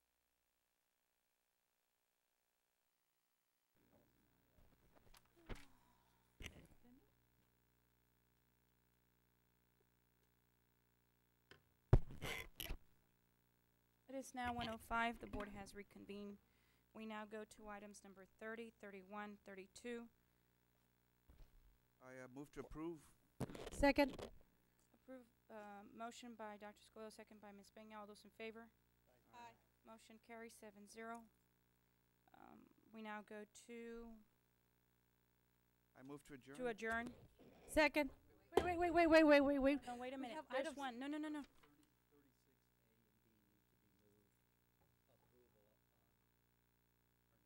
As discussed in closed session. Item number 36, A and B. Move to approve to discuss in executive session. Do I have a motion? Move to approve. Motion by Ms. Peña, second by Mr. Aguilar. All those in favor? Aye. Motion carries 7-0. Are we done? Do we have any announcements, Mr. Springston? Tonight, we have awards night. Oh, it's tonight. Yes, it's the next day. I'm sorry. Do I have a motion I to move to adjourn? approve, to adjourn. Motion by Second. Dr. Scoyle, second by Ms. Peña. Meeting is now adjourned. Good night, Brownsville, and good morning. We stay here till 1 and then we rush the last 5 minutes.